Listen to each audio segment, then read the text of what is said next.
Nobody showed up to my graduation.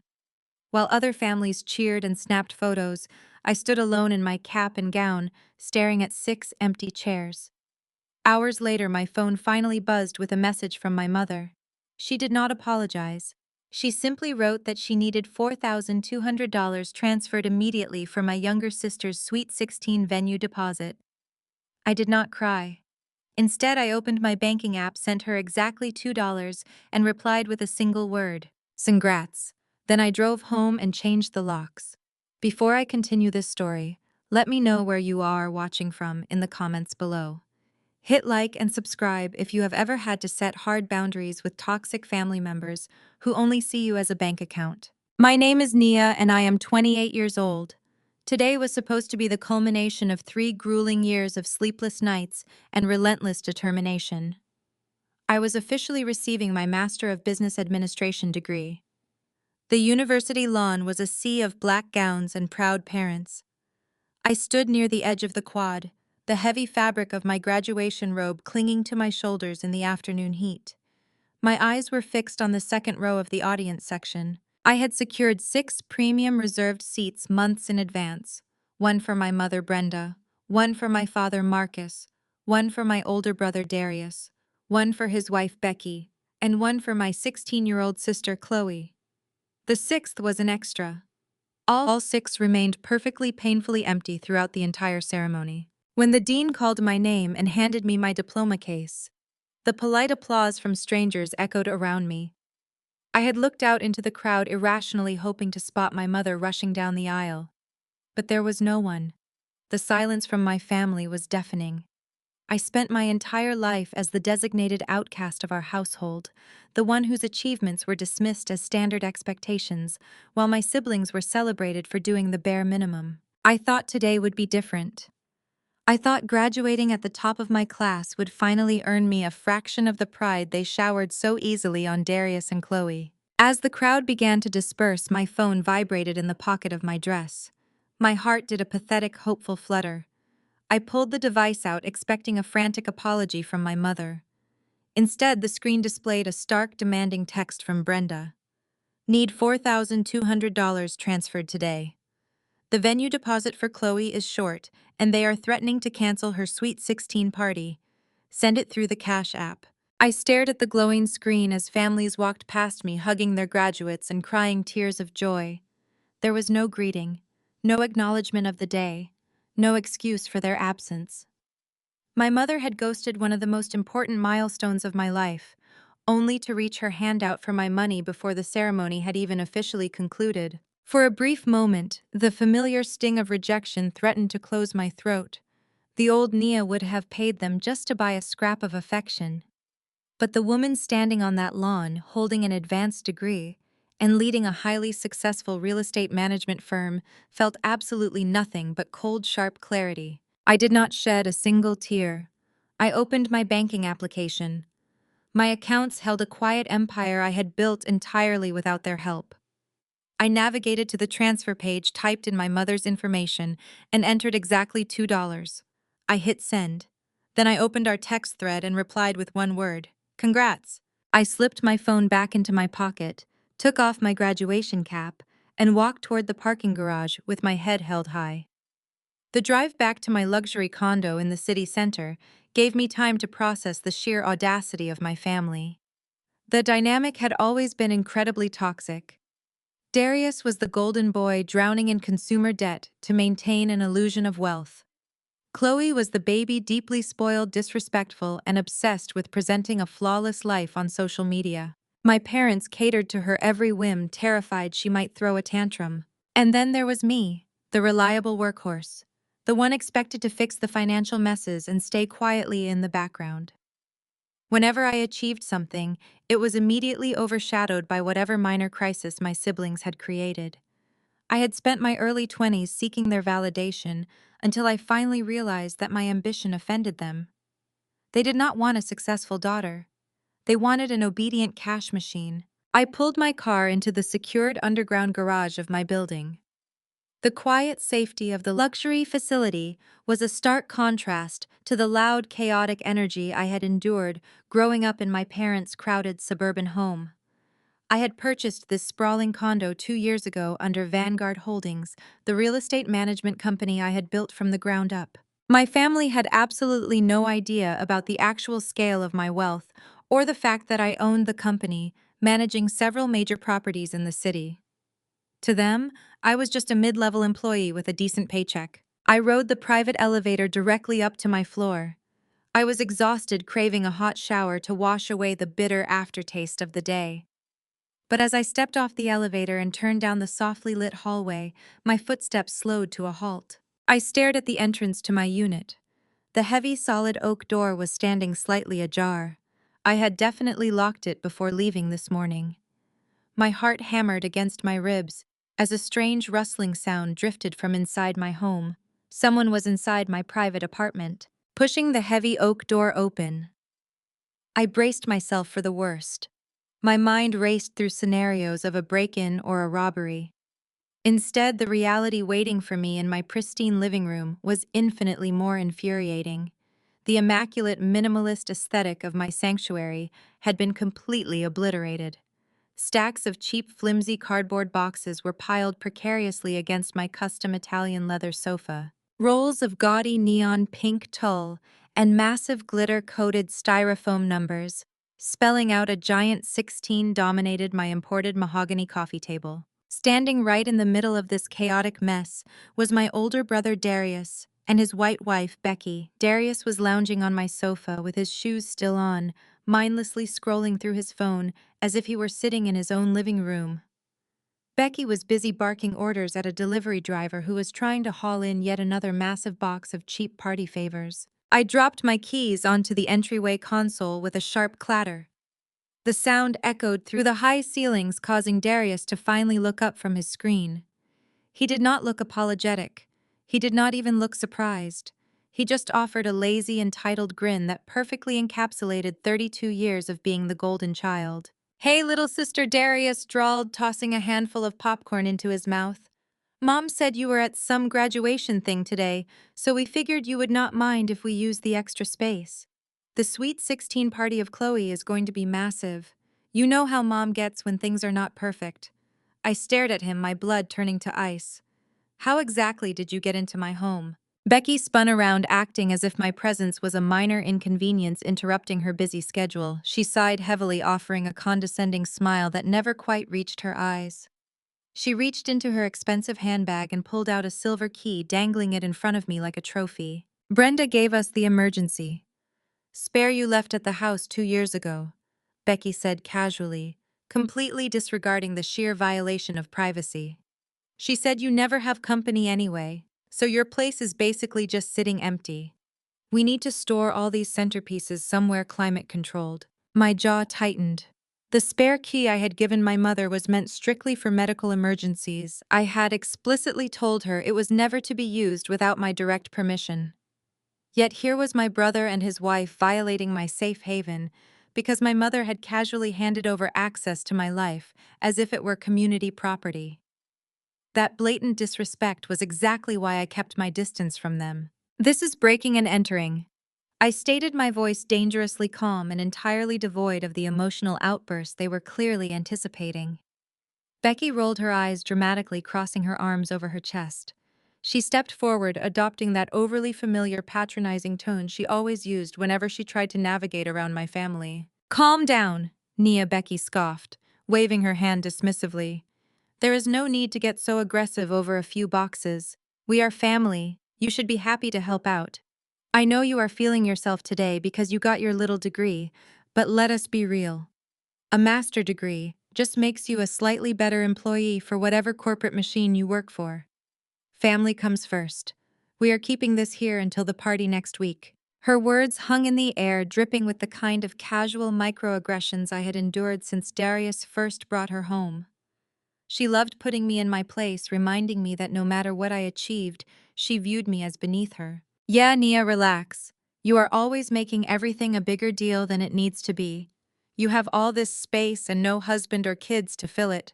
Chloe deserves a blowout party. Just step around the boxes for a few days. It will not kill you to be supportive for once in your life." They stood there, a united front of arrogance, fully expecting me to back down. They expected the old Nia, the quiet scapegoat, who would swallow her pride, clean up their mess, and apologize for making a fuss. They expected me to fold under the pressure of family loyalty. I did not argue. I did not raise my voice. I did not give Becky the angry reaction she desperately wanted so she could play the victim. I refused to let them dictate the narrative in my own space. Their childish behavior required an immediate harsh consequence, one they would not soon forget. Instead, I reached into my pocket and pulled out my phone. I dialed the premium emergency concierge service provided exclusively to my Vanguard Holdings executives. The line connected on the second ring. "This is Nia," I said, keeping my eyes locked on the face of Becky. "I need an emergency locksmith dispatched to the penthouse level immediately. Yes, a full lock replacement. I need them here in exactly 5 minutes. Do not delay under any circumstances." I ended the call and slipped the phone safely back into my suit pocket. The smug expressions on the faces of Darius and Becky began to rapidly fracture, replaced by a slowly creeping sense of realization. I took a slow, deliberate step forward, projecting every single ounce of absolute authority I had rightfully earned in countless corporate boardrooms and highly intense business negotiations over the past 3 years. "You have exactly 5 minutes to get this garbage out of my property," I said, my tone sharp. "If there is one single box, one piece of glitter, or one fast food wrapper left inside my home, when the locksmith arrives, I will have building security escort you out for trespassing. I will throw everything you bought for Chloe into the dumpster out back. Get out." 2 hours later, the hard-won peace inside my newly secured condo was abruptly shattered. The heavy silence of my living room was broken by a thunderous, aggressive pounding that rattled my new biometric front door. It was not a polite knock. It was the kind of heavy, demanding banging intended to intimidate the person standing on the other side.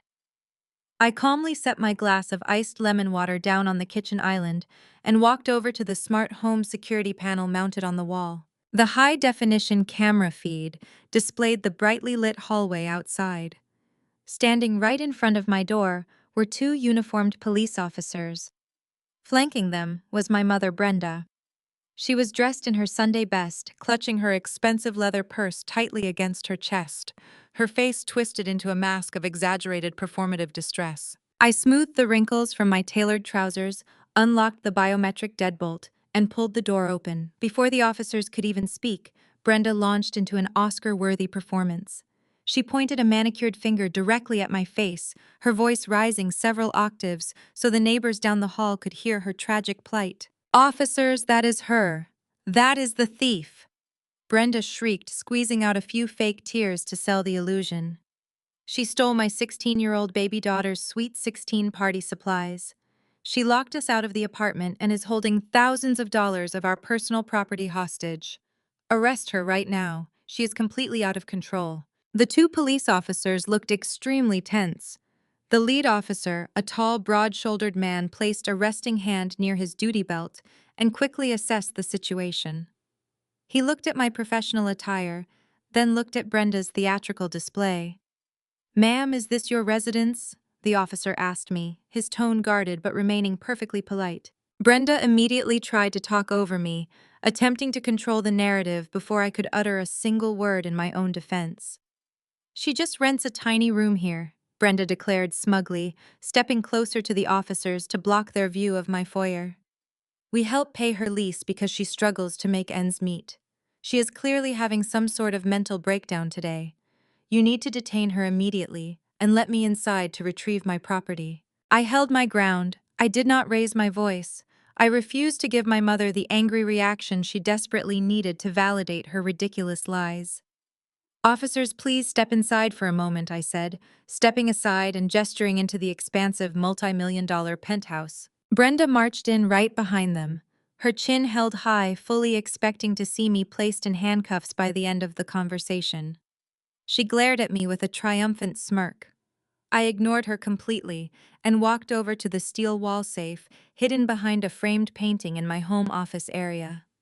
I quickly unlocked it and pulled out a thick red-stamped legal folder. "My name is Nia," I said, walking back to the living room and handing the heavy folder directly to the lead officer. "This is the official deed to this penthouse. As you can read on the first page, the property is registered under Vanguard Holdings LLC. If you turn to the second page, you will see the state corporate filings proving that I am the sole chief executive officer and 100% owner of that company. I do not rent a room here, I own the entire floor. The officer carefully scanned the documents. His posture immediately relaxed. He looked around at the luxurious custom interior of the condo, then looked down at the legally binding paperwork, and finally turned his gaze toward Brenda.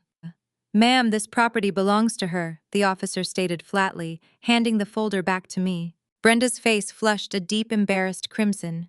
The triumphant smirk vanished, replaced by sheer indignation. "That is impossible! She is lying to you!" Brenda sputtered, her voice cracking under the weight of her crumbling ego. "She gave us the key. She invited her brother over to store the decorations. She is just acting out because she is jealous of her sister." I picked up my iPad from the kitchen island. "Actually, I did not invite anyone into my home today," I said smoothly. "My mother took an emergency medical spare key without my knowledge or consent and gave it to my brother." I tapped the screen, opening the security application, and turned the iPad toward the two officers. The high-definition hallway footage from earlier that afternoon began to play.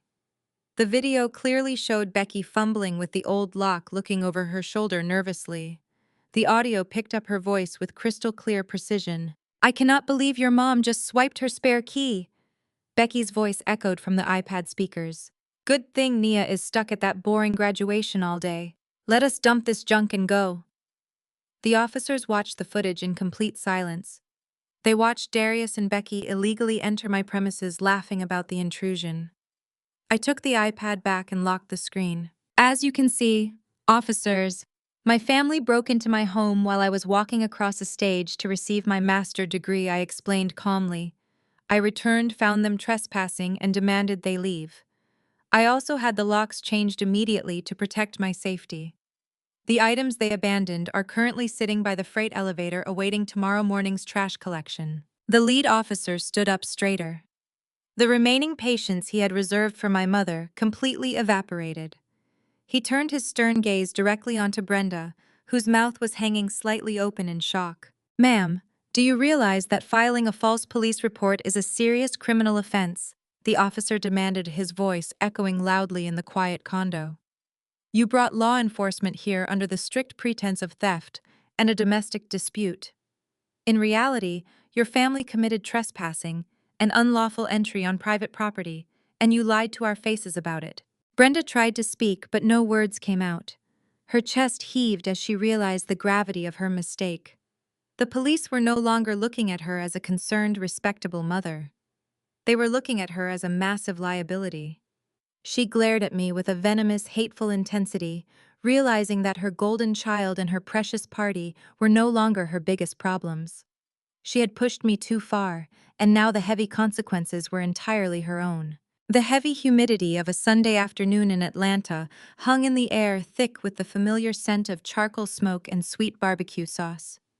For 28 years, the annual family cookout meant one thing for me: exhaustion. I used to be the first one to arrive and the last one to leave.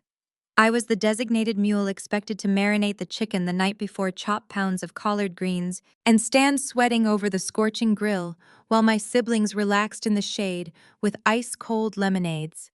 That was the old Nia. The new Nia pulled up to the local park pavilion in a spotless black luxury SUV, stepped out wearing a pristine white linen jumpsuit, and carried a single plastic-wrapped bowl of store-bought potato salad. I walked across the freshly cut grass, the steady bass of 90s rhythm and blues vibrating from the massive speakers set up near the picnic tables. Dozens of family members were already scattered around the pavilion, playing spades, laughing, and holding red plastic cups. The moment my designer sandals stepped onto the concrete patio, the music seemed to drop a few decibels.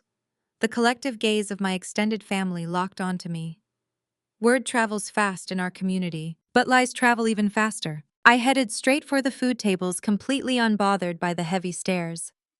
I set the cheap grocery store container down next to a massive, beautifully garnished tray of baked macaroni and cheese. I did not offer to wrap silverware in napkins. I did not ask who needed a drink. I simply poured myself a glass of sparkling water and leaned against a wooden pillar. Over by the massive custom grill, my mother was holding court. Brenda had clearly recovered from her humiliating defeat with the police officers 2 days prior, swapping her panic for a masterclass in professional victimhood. She was aggressively flipping a row of ribs with a pair of silver tongs, her face shiny with sweat and fake tears. Gathered around her were Aunt Shirley, Aunt Diane, and a handful of older churchwomen who lived for this exact type of drama. I just do not understand what I did wrong to raise a child. So cold, Brenda wailed, wiping the corner of her eye with the back of her wrist to ensure everyone saw her suffering. You sacrifice your entire life to give your kids a future, and the second she gets a little master degree, she turns her back on her blood. She thinks she is better than us now, acting brand new just because she works in an air-conditioned office. Aunt Shirley shook her head, clutching her pearls in exaggerated sympathy. Education is a blessing, but it is a curse when it makes a child forget their roots. She sent armed police officers after her own mother. Brenda sobbed louder, leaning heavily against the side of the grill for dramatic effect. Over some party decorations. She tried to have me thrown in a jail cell. My own flesh and blood.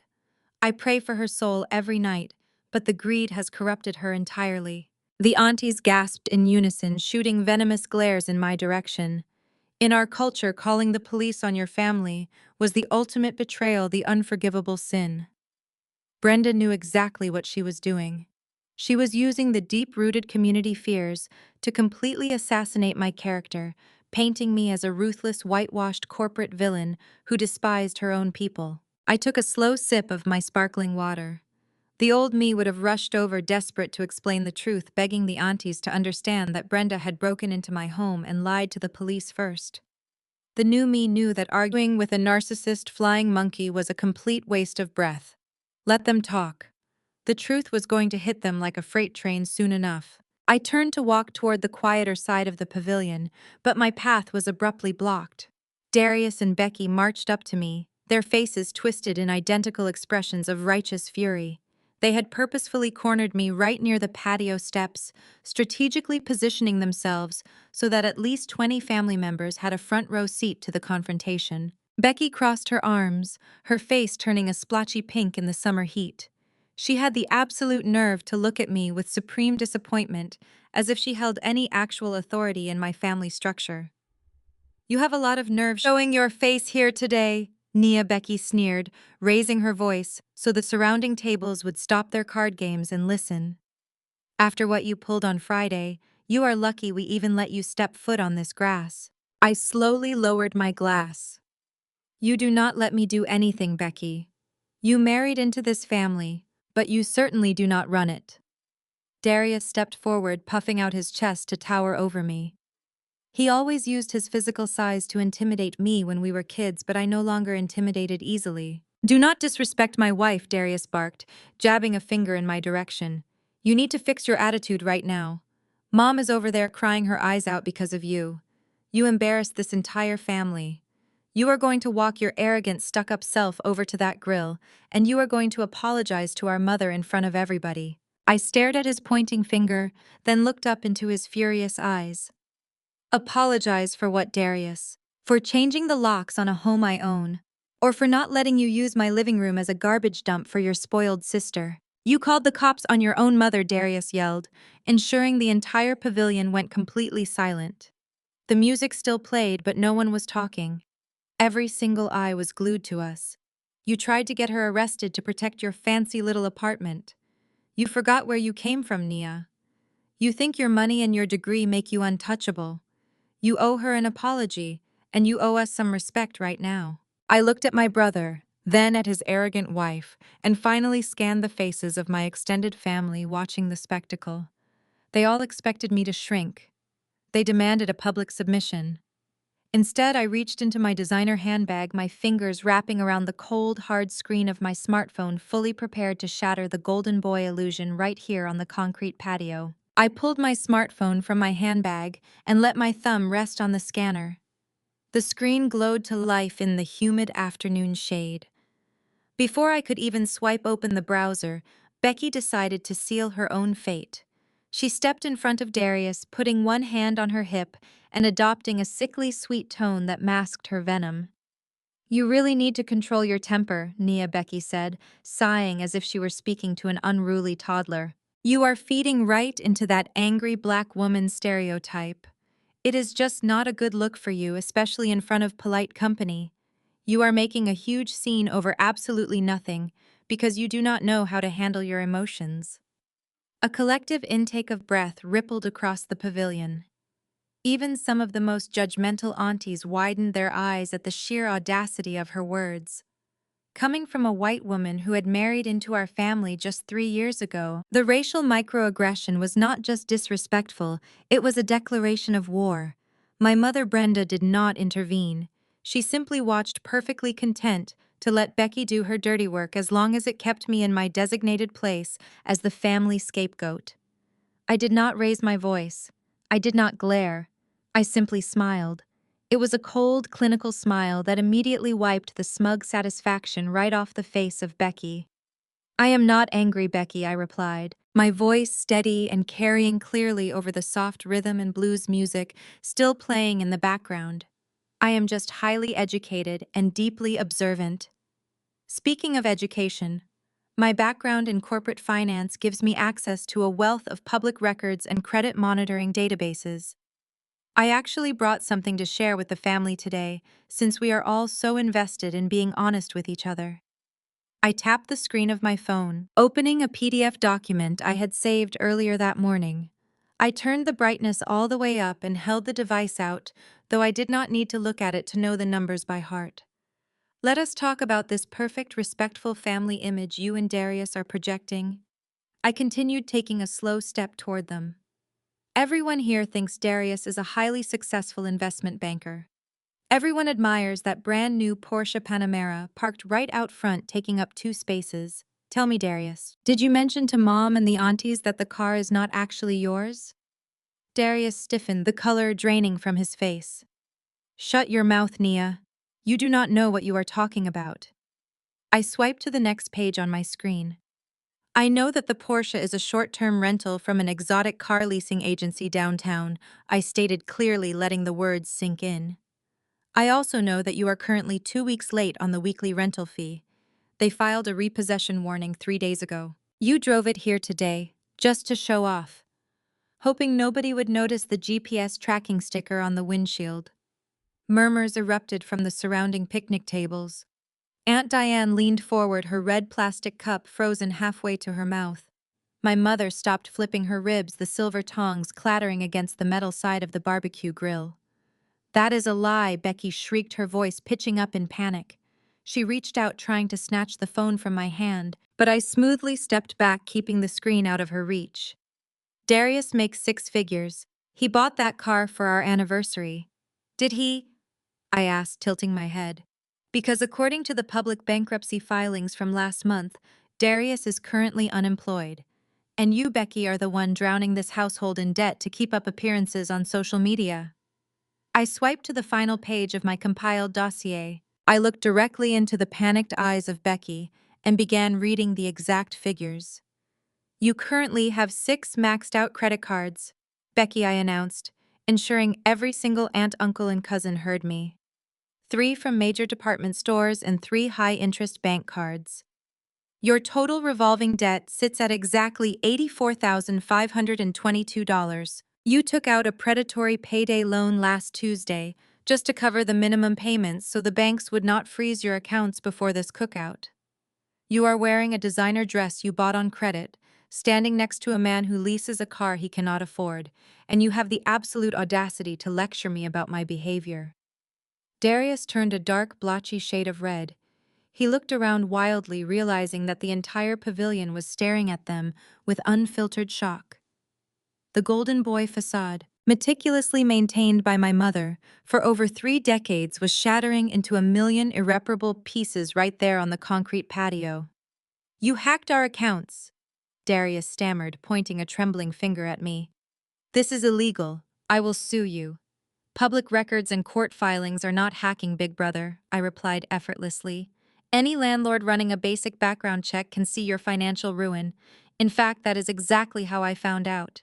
When you tried to apply for that luxury loft apartment last month, the application crossed my desk. Your credit score is sitting at a dismal 480.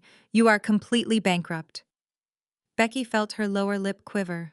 The condescending, arrogant woman who had just tried to put me in my place was now physically shrinking, her shoulders slumping as the reality of her exposure set in. She looked at Darius for support, but he was too busy avoiding the disappointed glares of the aunties to comfort her. Her facade shattered completely in front of the entire cookout, leaving them completely exposed today. The heavy, suffocating silence that followed was absolute. For a fleeting second, the only sounds were the sizzle of meat on the grill and the faint, tinny beat of the music coming from the speakers. Every aunt, uncle, and cousin sitting at the aluminum picnic tables stared at Darius and Becky. The golden boy of the family, the supposed investment banker who was meant to elevate our entire bloodline, was standing there looking like a terrified child caught stealing from the collection plate. Becky was trembling, her expensive but unpaid-for dress suddenly looking like a cheap costume. They had absolutely nothing to say. The undeniable truth of their financial ruin had stripped away every ounce of their unearned arrogance. I watched my brother look desperately toward our mother. It was the exact same look he used when we were 7, and he broke a window expecting Brenda to instantly swoop in, blame me, and shield him from the consequences. Like clockwork, Brenda snapped out of her paralyzed shock. Her protective instincts for her favorite child overrode any sense of logic or public decency. Her face contorted into a mask of pure, unadulterated rage. The fake tears she had been shedding just minutes earlier dried up instantly, replaced by a vicious, burning fury that I knew all too well. "How dare you, Brenda!" shrieked her voice, cracking as she threw the silver barbecue tongs onto the concrete patio. The metal clattered loudly, making several people jump. "You wicked, jealous girl. You come to my family gathering just to tear down your own brother because you are miserable and alone." She did not stop at yelling. The humiliation of her golden boy was too much for her fragile ego to process. She needed to put me back in my place physically, to reassert her dominance as the matriarch in front of the entire congregation of relatives. Brenda lunged forward, her arms swinging in a wide, aggressive arc, aiming a sharp, open-handed slap directly at my face. 10 years ago, I would have cowered. I would have squeezed my eyes shut, taken the hit, and apologized for making her angry. But the woman standing on that patio was not a frightened teenager anymore. I did not even flinch. My reflexes were razor sharp. I raised my hand and caught her wrist firmly in mid-air, stopping her palm mere inches from my cheek. A collective gasp ripped through the pavilion. Aunt Shirley knocked over her plastic cup of sweet tea, the red liquid pooling onto the table. Nobody disrespects the matriarch at a Sunday cookout. But I was not disrespecting her. I was simply refusing to be her punching bag any longer. I held her wrist in a vice grip. My grip was not violent, but it was completely immovable. Brenda stared at me, her eyes wide with shock. She tried to yank her arm back, but I held it firmly for just a second longer, ensuring she understood the shift in power. I was not her scapegoat. I was a CEO, a property owner, and a woman who refused to tolerate physical or emotional abuse from anyone regardless of their biological relation to me. "Do not ever try to put your hands on me again," I said, my voice dangerously low and steady. I released her wrist with a sharp flick, stepping back and smoothing the lapel of my pristine white linen jumpsuit. "You are making a fool of yourself, Brenda. You are so desperate to protect a grown man who lies about his life that you are willing to assault your own daughter in public." Brenda stumbled back, rubbing her wrist as if she had been burned. She looked frantically at the surrounding tables, hoping one of the uncles or older male cousins would step in to defend her. But no one moved. They were all too captivated by the spectacular collapse of her carefully curated reality. The pristine image of her wealthy, successful family was burning to the ground faster than the charcoal in the grill. "You are evil!" Brenda spat, her chest heaving as she pointed a shaking finger at me. "You have the devil in you, Nia. You come here flashing your little phone trying to destroy my son. You are nothing but a spiteful, bitter girl." I shook my head slowly, feeling a deep, profound pity for the woman who birthed me. She was so blinded by her obsession with appearances that she could not see the actual destruction happening right under her own roof. She cared more about the illusion of wealth than actual stability. It was time to give the aunties something else to gossip about for the next decade. I reached into the deep pocket of my jumpsuit. My fingers brushed against a crumpled, brightly colored piece of paper I had intercepted earlier that week.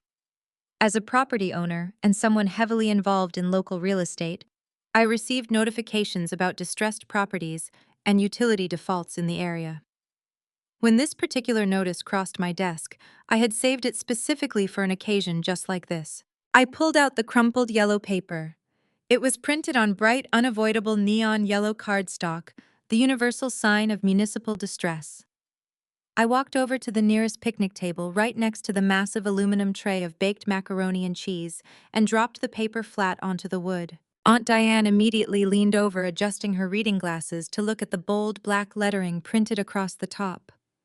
The gasp she let out was loud enough to be heard over the idling engine of a car in the parking lot. "You want to talk about destroying this family?"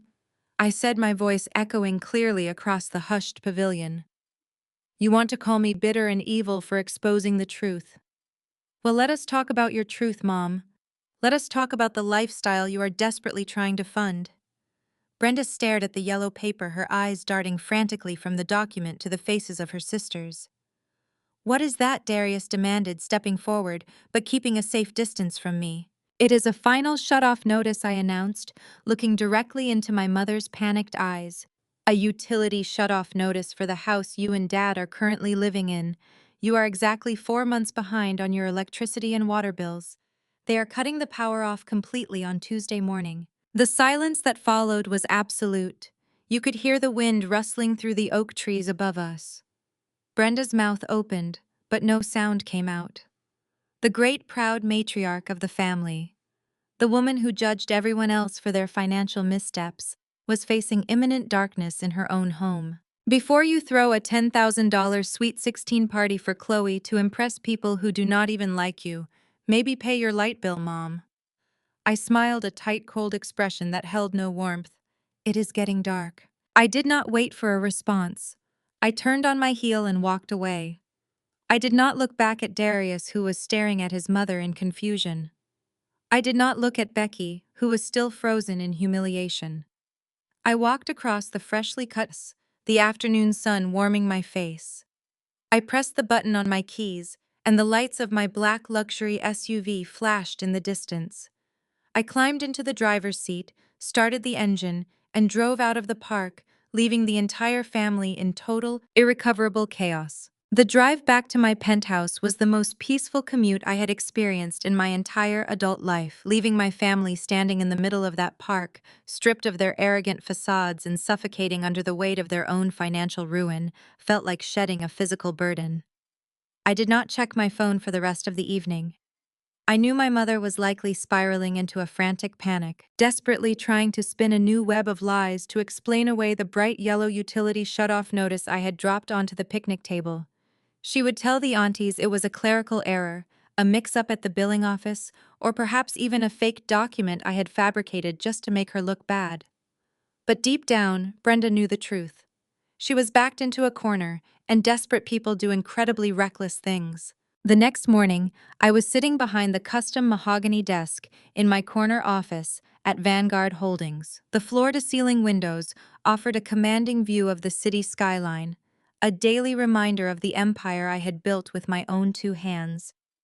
I was in the middle of reviewing a quarterly acquisition report when my private secure smartphone buzzed with a high-priority notification.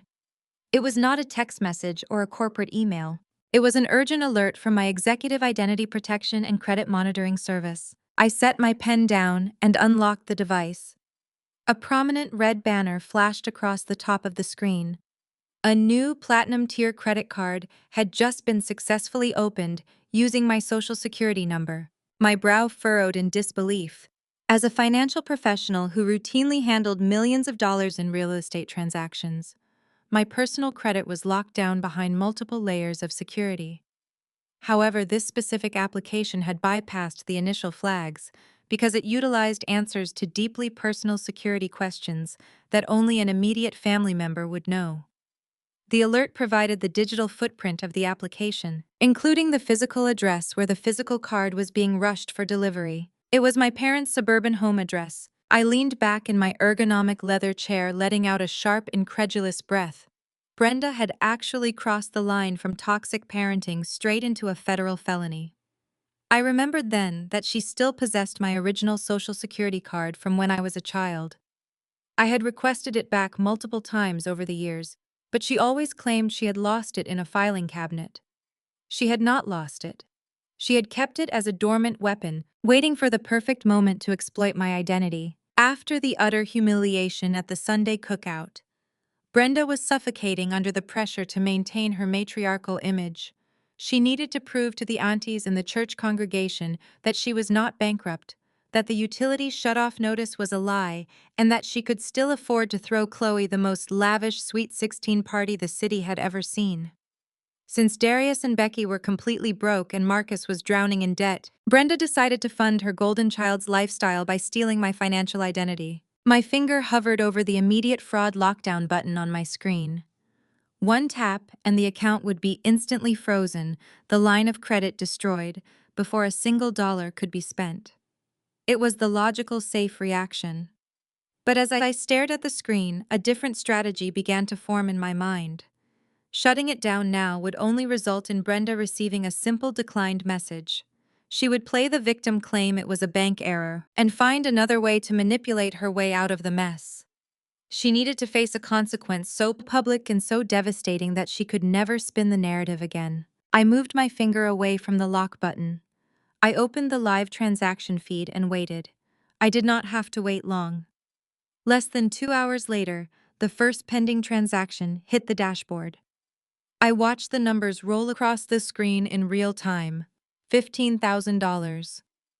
The merchant name attached to the massive swipe made me smile, a cold, calculating smile.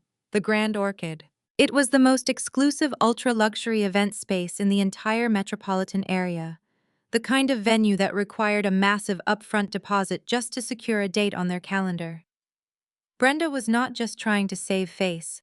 She was attempting to establish absolute social dominance by booking a venue that was notoriously difficult to afford. She had walked right into their lavish booking office, smiled at the event coordinator, and handed over a platinum credit card bearing my stolen identity to fund a teenage party. I sat in my quiet, air-conditioned office and watched the transaction switch from pending to authorized. I let the payment process. I let Brenda walk out of that venue feeling victorious, believing she had successfully outsmarted me and secured her ultimate triumph. I knew exactly how the Grand Orchid operated.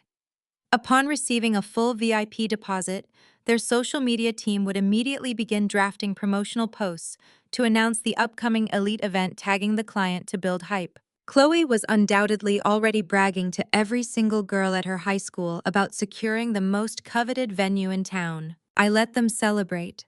I let them build their house of cards as high as it could possibly go. I went about my day attending board meetings and approving property renovations, completely unbothered. I went home, slept peacefully, and returned to my office the following morning. I waited exactly 24 hours. I monitored Chloe's public social media accounts from a burner profile. She was live streaming from her high school cafeteria, shrieking with excitement as she told hundreds of viewers that the Grand Orchid was about to officially announce her massive birthday bash on their main page. The hype was at its absolute peak. The entire family was riding a wave of stolen luxury. I picked up my phone. I dialed the direct fraud division line of the credit card company. I calmly identified myself, provided my security credentials, and officially reported the account as a fraudulent identity theft operation. I initiated a hard, immediate freeze on the account and executed a total chargeback on the $15,000 deposit. The financial guillotine dropped instantly, ripping the funds right back out of the venue accounts right as they were finalizing the event details. The trap had officially snapped shut.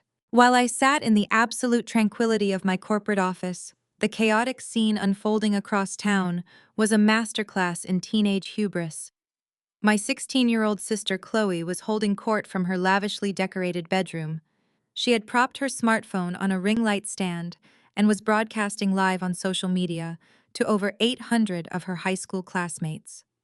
Chloe was the quintessential golden child, entirely convinced that the world owed her luxury simply for existing. She flipped her perfectly straightened hair over her shoulder, holding up a glossy embossed brochure from the Grand Orchid to the camera. "You guys just do not understand the level of exclusivity we are talking about," Chloe bragged to her digital audience, her voice dripping with unearned arrogance. "My Sweet 16 is going to be the absolute event of the decade. The Grand Orchid is where actual celebrities get married. We rented the entire Diamond Ballroom. If you did not get an invitation, do not even bother crying to me at school on Monday, because security will be strictly enforcing the guest list." In the background of the live stream, Brenda could be seen strutting past the open bedroom door. My mother was beaming with pride, completely high on the delusion of her stolen wealth. She yelled into the room, telling Chloe to remind her friends that the catering menu included imported Wagyu beef and a massive custom ice sculpture. Brenda was feeding the monster she created, basking in the secondhand social status she was desperately trying to steal from my personal bank account. The chat section of the live broadcast was moving at lightning speed. Classmates were begging for invitations, praising Chloe and feeding her inflated ego. Chloe soaked up the admiration like a sponge, entirely unaware that the foundation of her entire glamorous narrative had just been legally demolished by one single phone call from my corporate fraud protection department. Right at the very peak of her boastful rant, a loud, obnoxious ringtone pierced the audio of the live broadcast. Chloe groaned, rolling her eyes dramatically for her viewers.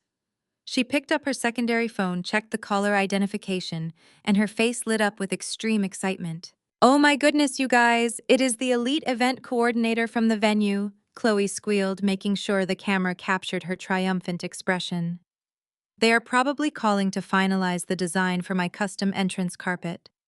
Hold, let me put them on speakerphone so you can hear how professional my event staff is." She tapped the speaker button, setting the phone next to the microphone. "Hello, this is Chloe," she answered, using her best imitation of a wealthy socialite. The voice coming through the speaker was not warm or congratulatory. It was the sharp, highly stressed tone of a luxury venue manager who had just received a terrifying alert from their merchant services provider. "Chloe, this is the general manager at the Grand Orchid," the voice stated, clipping every word with professional anger. "I need to speak with Brenda immediately. We just received an emergency chargeback notification from the credit card provider." Chloe frowned, her perfectly manicured nails tapping against her desk. "She is busy right now. What do you mean a chargeback? Did you need a different card for the extra appetizers?" There was a heavy, uncomfortable pause on the line. The manager took a deep breath, delivering the fatal blow with absolute, unfiltered clarity. "No, Chloe. The deposit your mother made yesterday has been reversed. The bank flagged the transaction as severe identity theft and federal credit fraud. The payment bounced entirely. Your event is canceled effective immediately, and our legal department has been notified of the fraudulent swipe."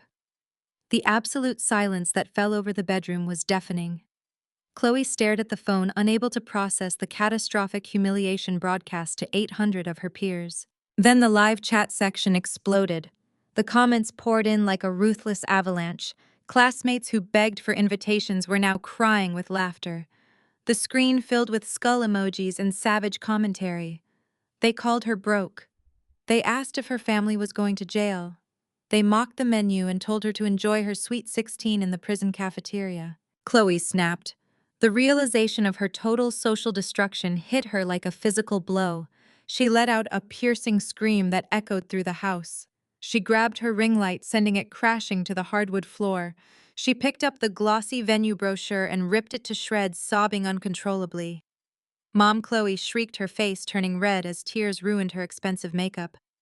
"Mom, get in here right now." Brenda sprinted into the bedroom, panicking at the sight of her golden child having a chaotic meltdown on camera. Chloe screamed that the venue had canceled the party and called them criminals in front of her entire high school. Brenda lunged for the phone, fumbling to end the live stream, but the damage was permanently done. Screen recordings were undoubtedly being saved, shared, and sent to every group chat in the district. The family reputation was completely annihilated. Brenda stood in the center of the ruined bedroom, her chest heaving with furious, indignant rage. She refused to accept defeat.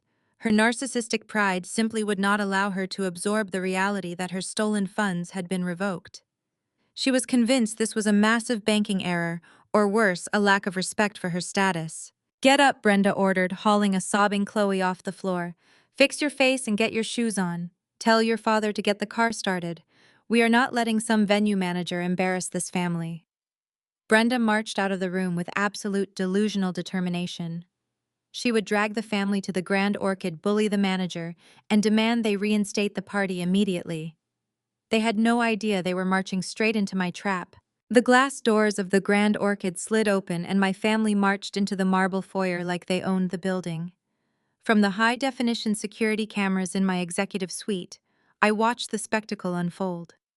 Brenda led the charge, flanked by my father Marcus and a sobbing Chloe. My mother had spent the car ride convincing herself her social standing could override a federal fraud alert. She operated on pure, unfiltered audacity.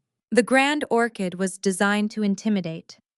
The lobby featured soaring ceilings, imported crystal chandeliers, and a massive indoor waterfall behind the reception desk. Brenda stomped across the polished Italian marble, determined to bully whoever stood behind that desk. Marcus puffed out his chest, projecting the image of a wealthy patriarch, despite his own house facing eviction. I pressed the intercom button, connecting to my lead receptionist, Sarah. "Let them vent," I instructed calmly. "When they demand to see the owner, bring them up." On the monitor, Brenda slammed her handbag onto the pristine marble desk.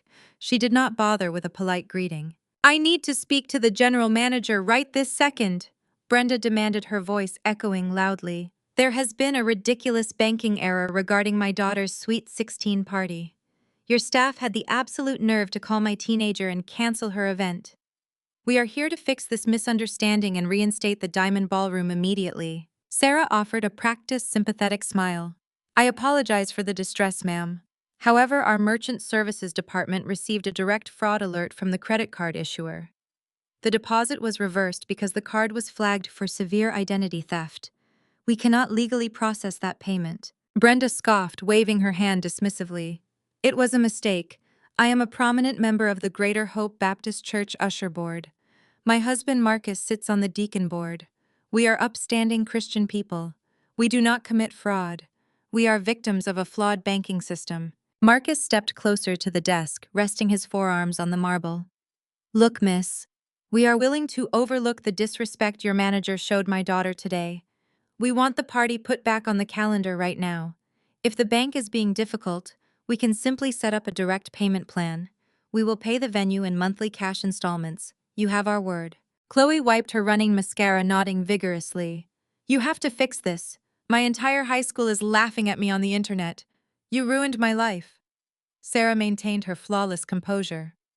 "Sir, the general manager does not have the authority to authorize an untraceable cash payment plan for a luxury event package. Only the primary owner of the venue can approve that level of financial liability." "Then take us to the owner." Brenda snapped, her patience completely evaporating. "I will speak to them face to face. Once they realize who we are and the influence we hold in this city, they will gladly accept our payment plan. Show us the way right now." I smiled, watching the monitor as Sarah nodded politely and stepped out from behind the reception desk. "Please follow me," Sarah said, leading them toward the private elevator reserved strictly for executive staff and high-profile VIP clients. As they rode the elevator up to the top floor, Brenda fixed her hair in the mirrored walls, whispering furiously to Chloe.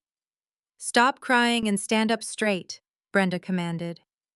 "We are going to walk in there, show them we are serious people, and demand our respect. They always fold when you show them you are not intimidated." The elevator chimed, and the heavy double doors of the executive suite came into view.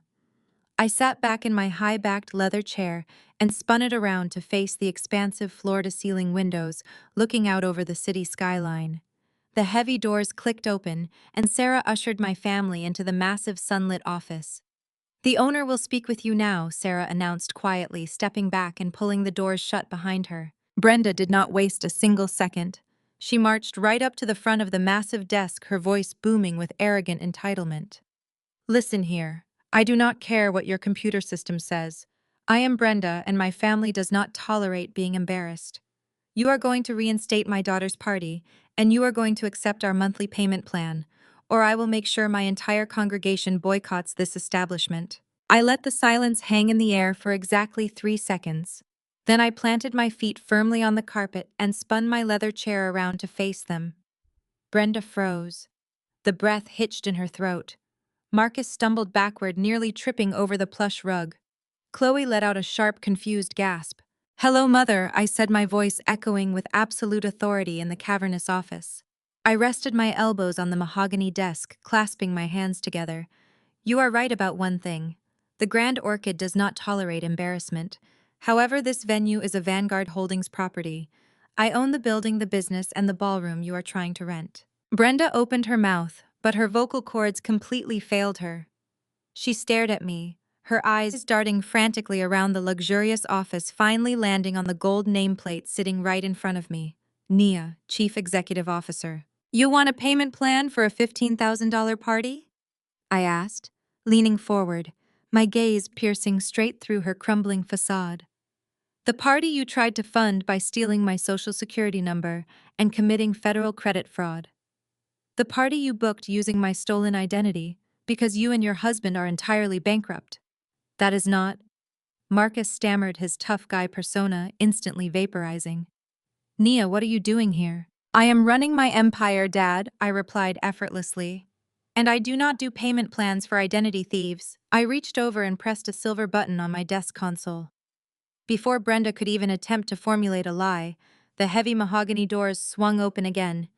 3 large uniformed security guards stepped into the office. "Escort these individuals off the premises immediately," I commanded, never breaking eye contact with my mother. "If they ever step foot on Vanguard Holdings property again, have them arrested for criminal trespassing. Have a completely blessed day, you absolute hypocrites." My guards grabbed their arms and firmly marched them out. The sight of my mother dragging her purse across the lobby tiles while my father muttered empty threats was the perfect end to my Friday afternoon. But I knew Brenda. A narcissist stripped of her power does not retreat. She finds a bigger audience. By Saturday evening, my phone was flooded with passive-aggressive text messages from distant cousins and church members. Brenda had deployed her ultimate weapon. She went straight to the pastoral staff at Greater Hope Baptist Church. Our family had attended that megachurch for 3 decades. Brenda served on the usher board, and Marcus was a deacon. It was their kingdom of influence. According to the furious messages from Aunt Shirley, Brenda had collapsed in the church administrative office, weeping hysterically to Pastor Thomas. She spun a tragic tale about how her eldest daughter had become a soulless corporate monster corrupted by secular money and greed. She claimed I deliberately stole the venue for my teenage sister to be spiteful. She painted herself as the heartbroken matriarch, trying to hold her family together while I actively starved them of resources. Sunday morning arrived with a suffocating humidity that matched the heavy atmosphere inside the massive sanctuary. I decided to attend the 10:00 service. I walked down the center aisle wearing a tailored emerald green suit, choosing a seat in the 4th row, right in the line of sight of the pulpit. The moment I sat down, the whispers rippled through the pews. Women in wide-brimmed hats leaned into each other, casting sideways glances at me. Brenda was seated in the deaconess section, her face arranged in a perfect mask of pious sorrow. Chloe sat beside her, playing the traumatized teenager, dabbing her dry eyes with a tissue. Marcus sat rigidly in his designated chair up front, refusing to look in my direction. The choir sang, the announcements were read, and Pastor Thomas stepped up to the acrylic podium. He was a charismatic man who loved the sound of his own voice and thrived on church drama disguised as spiritual healing. Right in the middle of his sermon about family unity and forgiveness, Pastor Thomas paused. The Hammond organ softly played a somber chord in the background, setting the stage for a theatrical display. The pastor looked directly at me, his booming voice echoing through the state-of-the-art sound system. "Church family, we have a heavy burden in our congregation today," he announced, pacing across the altar. "We have a mother weeping for her child. We have a household torn apart by the love of money. The scripture tells us that pride comes before the fall. Sister Nia, I am going to ask you to come down to the altar right now." The entire sanctuary, holding over 1,000 people, fell dead silent. All eyes locked onto me. Brenda let out a loud, dramatic sob, covering her face with her hands. "Come down here, daughter," the pastor demanded, gesturing toward the front steps. "Let your church family surround you. Let us pray the wickedness and the corporate greed right out of your hardened heart. Let us cast out this spirit of selfishness that is destroying your teenage sister." The sheer audacity of the ambush sent a surge of heat through my veins. This was not a spiritual intervention. This was a highly coordinated public execution of my character. Brenda knew she could not beat me in a boardroom or a courtroom, so she dragged me into a venue where she controlled the narrative and the audience. She weaponized our religion to enforce my compliance. I looked over at the deaconess section. Brenda peeked through her fingers to gauge my reaction. She was waiting for the shame to break me. She expected me to crumble under the collective disappointment of the community that had raised me. I could see the malicious victory dancing in her eyes. Chloe was recording the entire scene on her phone from her lap, clearly intending to post my humiliation online to avenge her canceled party. The pastor cleared his throat, leaning closer to the microphone. "Do not let the devil keep you in your seat, Nia," he urged, his tone dripping with fake pastoral concern. "Step out into the aisle. Surrender your pride today." The organ swelled, hitting a higher note to manipulate the emotional atmosphere of the enormous room. The ushers in their crisp white uniforms took a step forward, ready to flank me and escort me to the altar like a prisoner walking to the gallows. It was the ultimate public shaming, a tactic engineered to break my spirit and force me into absolute submission through sheer communal pressure. They genuinely expected me to shrink in my seat and run out of the heavy wooden double doors. They fully expected the crushing weight of 1,000 judging eyes to completely destroy my newfound independence and force me to hand over my credit cards to fund their endless lies. I stood up. The emerald suit caught the bright sanctuary lights as I smoothly stepped out of the wooden pew. I walked down the center carpeted aisle with my shoulders pulled back and my chin held high. My heels clicked rhythmically against the polished floor, cutting through the soft organ music with militant precision. I walked right past the very row where Brenda sat, faking her desperate tears. I climbed the 3 carpeted steps to the elevated altar, standing face to face with Pastor Thomas. He raised his large hand, reaching out to place his palm on my forehead for his performative healing prayer. I did not bow my head. I did not close my eyes. I reached out, intercepted his raised arm, and firmly gripped the microphone he was holding in his other hand. I yanked the heavy metal microphone right out of his tight grip, leaving him completely speechless and staring in absolute shock. The heavy metal microphone felt cool against my palm as I turned my back on Pastor Thomas. I stepped up to the edge of the elevated altar, looking out over the sea of faces in the sanctuary. 1,000 pairs of eyes stared back at me in absolute breathless silence. Nobody moved. Even the organist had frozen his hands, hovering inches above the keys. Down in the 4th row, the fake tears on the face of Brenda instantly evaporated, replaced by a stark, terrifying realization that she had entirely lost control of the narrative. I raised the microphone to my lips. My voice echoed through the massive sound system, clear and completely steady. "Church family," I said, making direct eye contact with the head deacons seated in the front row. "My mother has stood before you today weeping about my supposed greed and my hardened heart. She told you I am a soulless corporate monster tearing this family apart. But since we are standing in the house of the Lord, I think it is only right that we bring everything into the light." I pointed directly at Brenda. She sank slightly into the wooden pew, her manicured hands gripping the hymnal in front of her. "Brenda is not crying today because she is praying for my soul." I announced, my words cutting through the heavy, humid air of the sanctuary. "Brenda is crying because 2 days ago she committed a federal felony. She dug up my childhood social security number, stole my identity, and opened a high-limit credit card in my name. She did this to fund a $15,000 deposit for the Sweet 16 party of Chloe at an ultra-luxury venue because my parents are secretly facing complete financial ruin." A collective gasp ripped through the congregation. The women in the wide-brimmed hats who had been judging me moments earlier now swiveled their heads to stare at Brenda. Chloe slid lower in her seat, hastily shoving her phone into her purse, her live streaming plans completely abandoned. I paced slowly across the altar, commanding the space that the pastor had tried to use for my execution. I caught the fraud alert and froze the account. I continued, my voice gaining momentum. That is the true tragedy she is mourning today. She is not mourning a lost daughter. She is mourning a canceled party and a lost credit line. Marcus shot up from his designated deacon chair up front. His face was a dark, furious red.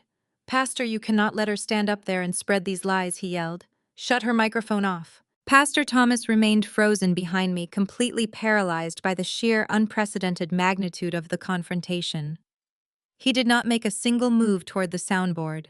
"They are not lies, Marcus," I fired back, looking down at my father. "But since you want to talk about lies, let us talk about the history of financial deception in this very building. Let us talk about why Darius, the precious golden boy of this family, drives flashy cars, while the rest of the family faces eviction." The mention of eviction caused another massive wave of whispers to flood the sanctuary. I could see the exact moment the spirit of Brenda broke, but I was nowhere near finished. I had held on to this toxic secret for over a decade, carrying the weight of their sins while they paraded around as pillars of the community. Look back at the youth ministry financial ledgers from 10 years ago. I declared, pointing toward the administrative office doors.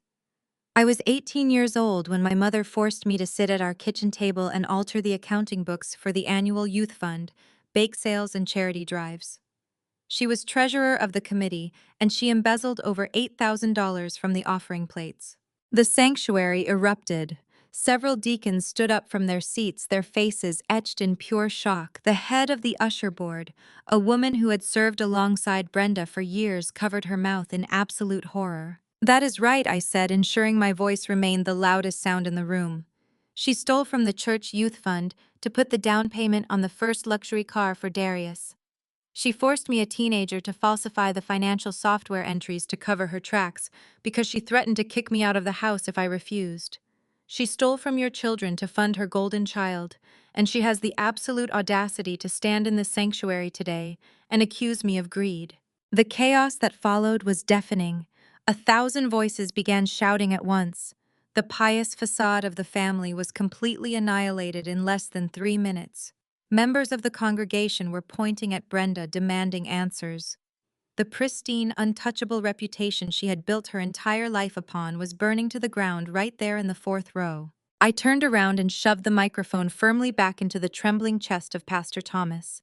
He stumbled backward, clutching it, his eyes wide and his mouth opening and closing without a single word coming out. The man who thrived on performative drama had just been handed more reality than he could ever possibly handle. I walked down the 3 carpeted steps, stepping off the altar and heading straight back down the center aisle. I maintained my militant, measured pace, the emerald green suit commanding respect as the crowd parted for me. Down in the front row, the reality of the situation finally hit Brenda and Marcus. The furious glares of the deacons and church elders were locked onto them. The murmurs had turned into loud, angry accusations. Realizing they were completely surrounded by the very community they had betrayed and manipulated for decades, panic overtook them. Marcus grabbed Brenda by the arm, roughly pulling her out of the pew. Chloe scrambled after them, keeping her head down to hide her tear-streaked face. They did not stay to defend themselves. They did not attempt to pray. They pushed past the usher standing at the row end and fled the sanctuary, running toward the heavy double doors at the back of the church in utter disgrace. Their hasty retreat only cemented their overwhelming guilt in the eyes of the congregation. The heavy oak doors slammed shut behind them, leaving a reverberating echo that finalized their absolute expulsion from the very community they once ruled with an iron fist. I stepped out into the bright, beautiful Sunday sunlight, taking a deep breath. The heavy chains of my past were permanently broken. The heavy oak doors of the sanctuary barely stopped reverberating before the tires of the leased SUV squealed against the parking lot asphalt. I stood on the concrete steps, feeling the Sunday breeze. I watched their vehicles speed away, swerving as Marcus took the corner fast.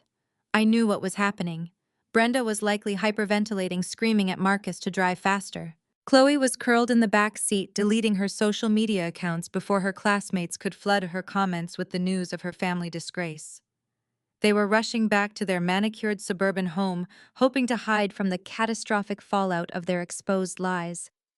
But their safe haven was just another illusion. I walked to my sleek black SUV and slid into the quiet interior.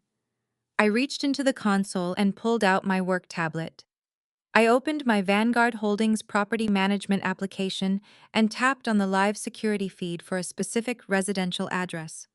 I watched the real-time video as my parents' vehicle recklessly pulled into the driveway. Marcus slammed the car into park. Brenda threw her passenger door open, her face flushed uneven red. She marched up the paved stone walkway, desperate to get inside. But her frantic footsteps came to a sudden grinding halt on the front porch. She froze, staring straight ahead. Taped to the center of the heavy dark wood front door was a bright neon yellow legal document. Brenda reached out with a trembling hand and ripped the paper from the door. Marcus jogged up the steps behind her, asking what was wrong. Brenda did not answer. She stood there, her eyes scanning the bold black lettering printed across the top. Through the security camera, I could see the exact moment the blood completely drained from her face. She dropped her designer purse onto the porch floor. The document she was holding was an official 30-day eviction notice. Marcus snatched the paper from her shaking hands, reading the harsh reality printed on the page. They were being ordered to vacate the premises. To understand their panic, you have to understand the secret history of that house. 2 years ago, my parents were drowning in severe debt. They had taken out multiple secondary mortgages to fund the failed business ventures of Darius and to pay for extravagant designer wardrobes for Chloe. They had drained their equity entirely, and the bank initiated foreclosure proceedings. They were weeks away from having their belongings thrown onto the street. Then a miracle happened. An anonymous corporate investor purchased the property directly from the bank in a cash sale and offered my parents an incredibly generous rental agreement. The monthly rent was set well below market value, allowing them to stay in their home and maintain their wealthy facade. Brenda constantly bragged about how they were blessed with a sympathetic investor. They had no idea who owned the company. That anonymous corporate investor was Vanguard Holdings. I bought their house. I became their landlord. For 2 years, I quietly subsidized their living expenses, accepting delayed payments and ignoring minor lease violations. But over the last 6 months, they stopped paying rent entirely.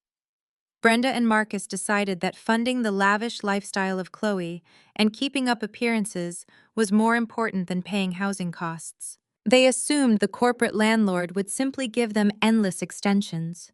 They assumed wrong. As a property owner, I have a legal right to protect my investments, and 6 months of unpaid rent is enough grounds for immediate eviction.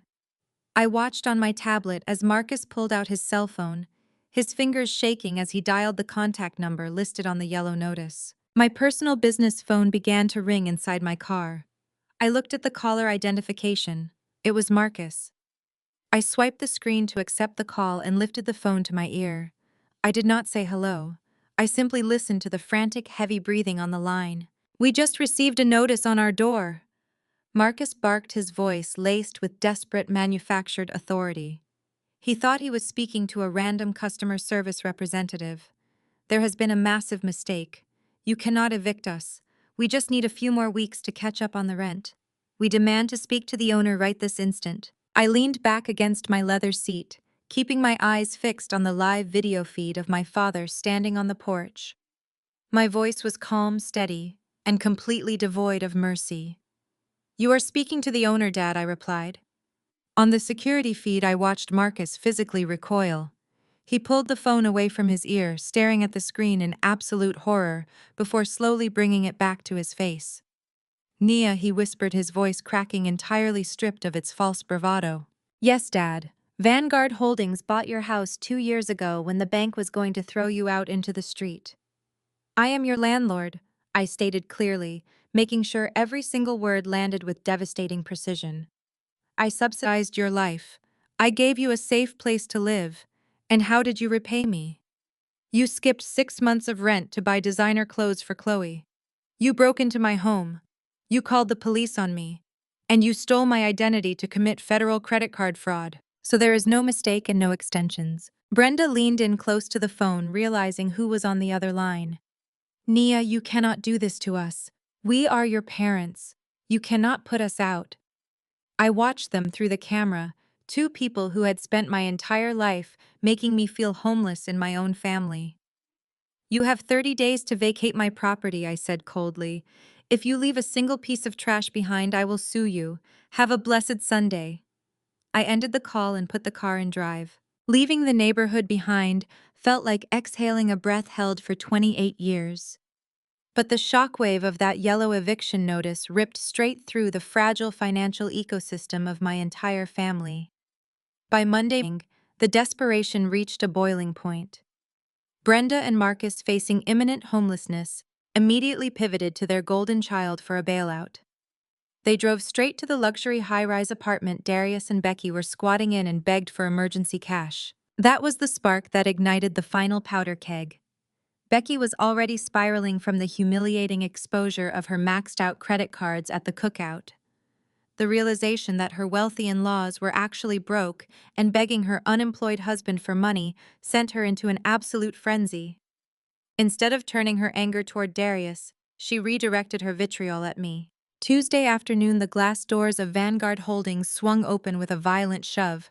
I was standing near the reception desk reviewing blueprints with my lead contractor when the frantic clicking of designer heels echoed across the marble lobby floor.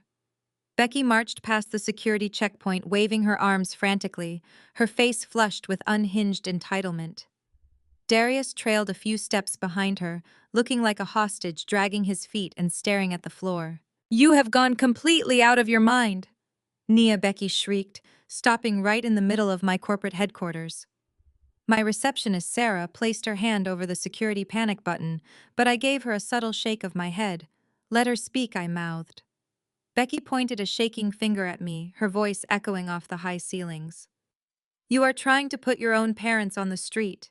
Do you know what kind of emotional distress you are causing this family? I am having panic attacks because of your vindictive behavior. We are consulting a lawyer and suing you for emotional damages. You cannot legally terrorize people because you are holding a grudge." I handed the blueprints back to my contractor and turned to face my sister-in-law. I smoothed the lapels of my tailored blazer, looking at her with clinical detachment. Becky was clutching a counterfeit designer handbag, relying on the same tired intimidation tactics she used to bully retail workers. She expected me to shrink in my own building. She expected the threat of a lawsuit to terrify me into reversing the eviction. "Swim for emotional distress?" I asked, allowing a small, razor-sharp smile to touch my lips. "Becky, you do not even have enough available credit to pay a parking ticket, let alone retain a corporate litigation attorney. Go ahead and try. Any judge will laugh you right out of the courtroom.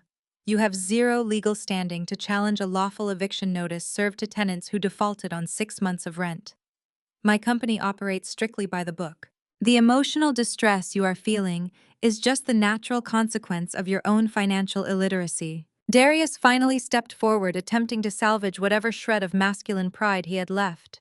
"Nia, come on, man," he pleaded, his voice lacking its usual arrogant boom. "You are taking this too far. Mom and Dad are panicking. We are all stressed out. Just drop the eviction, and we will figure out a way to pay you back. We are blood." "Blood does not pay commercial property taxes," Darius, I replied, my tone dropping an octave. "And since you want to talk about paying people back, let us discuss your personal balance sheet. When you lease luxury cars and live in high-rise apartments without a steady income, you end up defaulting on private loans. Do you remember those signature loans you took out last year to fund that failed crypto startup of yours?" Darius froze.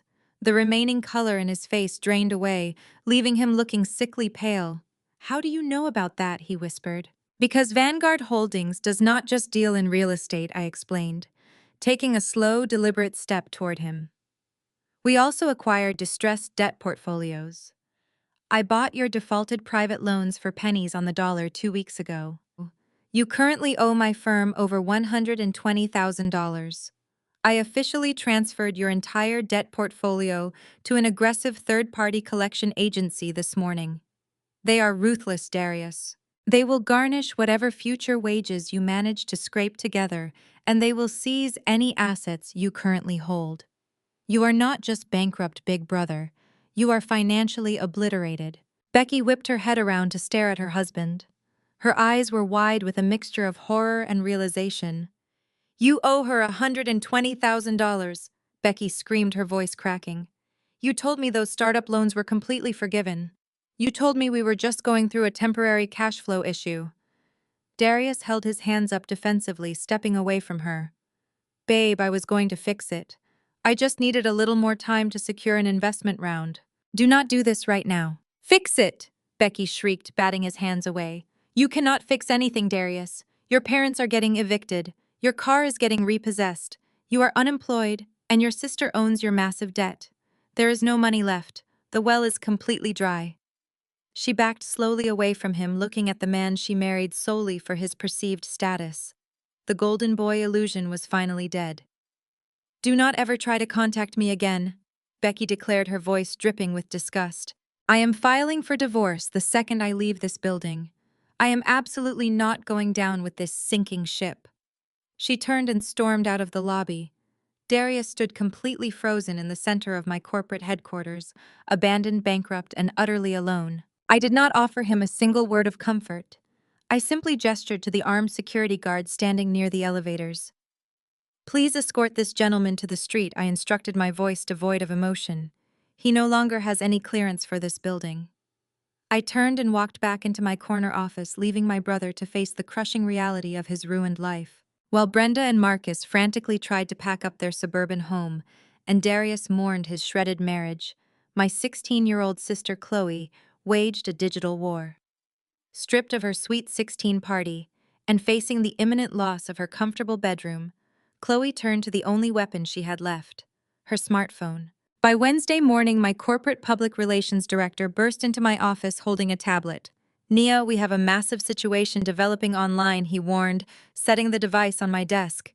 Your sister just mobilized a targeted smear campaign against Vanguard Holdings. I looked at the screen.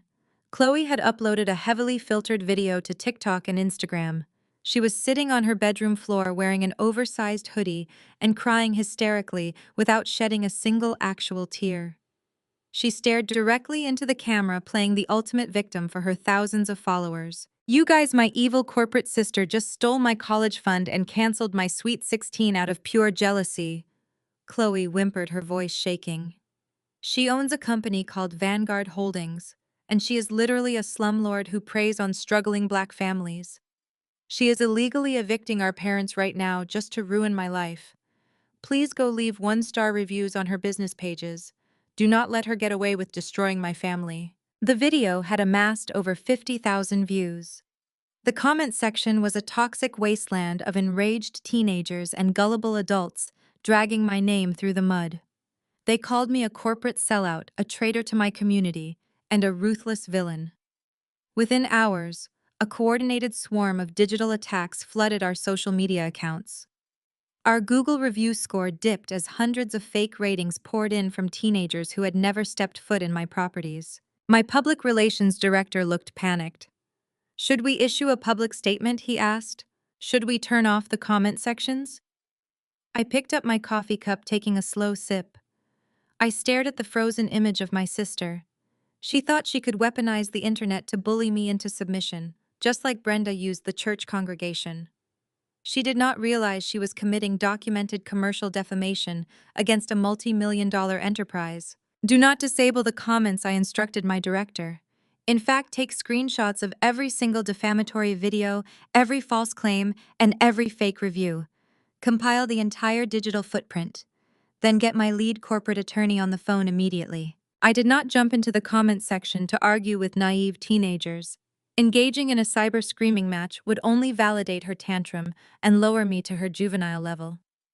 Instead, I treated her social media campaign exactly like what it was: a hostile corporate liability. An hour later, my lead corporate attorney sat across from me, sliding a thick, pristine legal folder across my desk. It was an ironclad, comprehensive cease and desist order.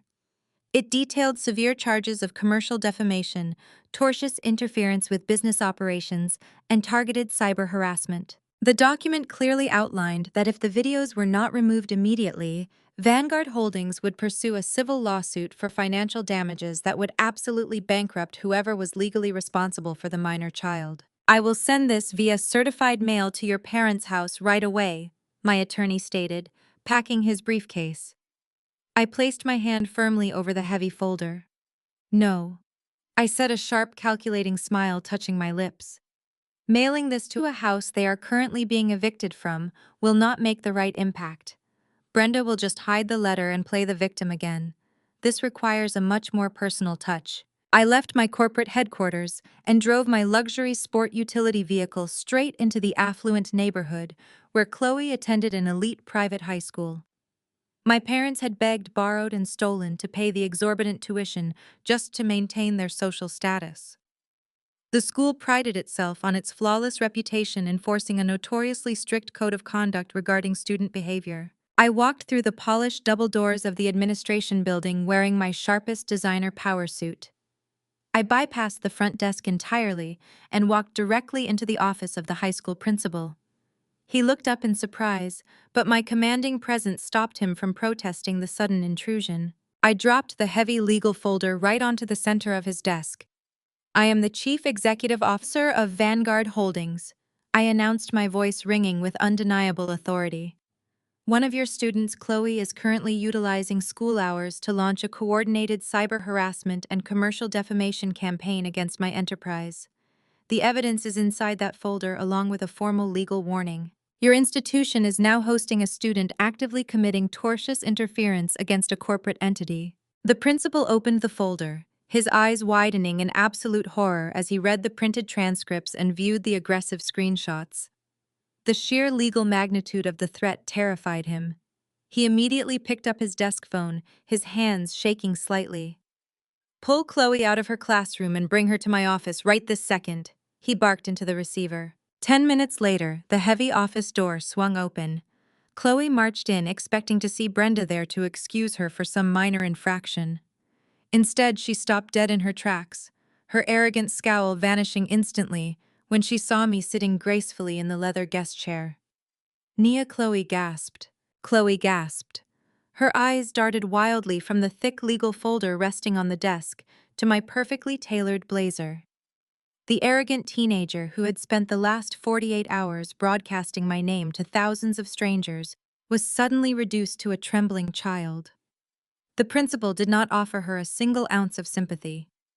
He opened the folder, read the staggering list of commercial defamation charges, and immediately ordered Chloe to hand over her smartphone. "You are suspended effective immediately pending a full district review," the principal stated coldly. "Your digital conduct has brought immense legal liability to this institution. Call your parents to come pick you up." I did not stay to watch the tears spill down her face. I simply stood up, adjusted my suit jacket, and walked out of the administrative building. The cyber war was officially over. Across town, the reality of my relentless boundaries was closing in on Brenda and Marcus.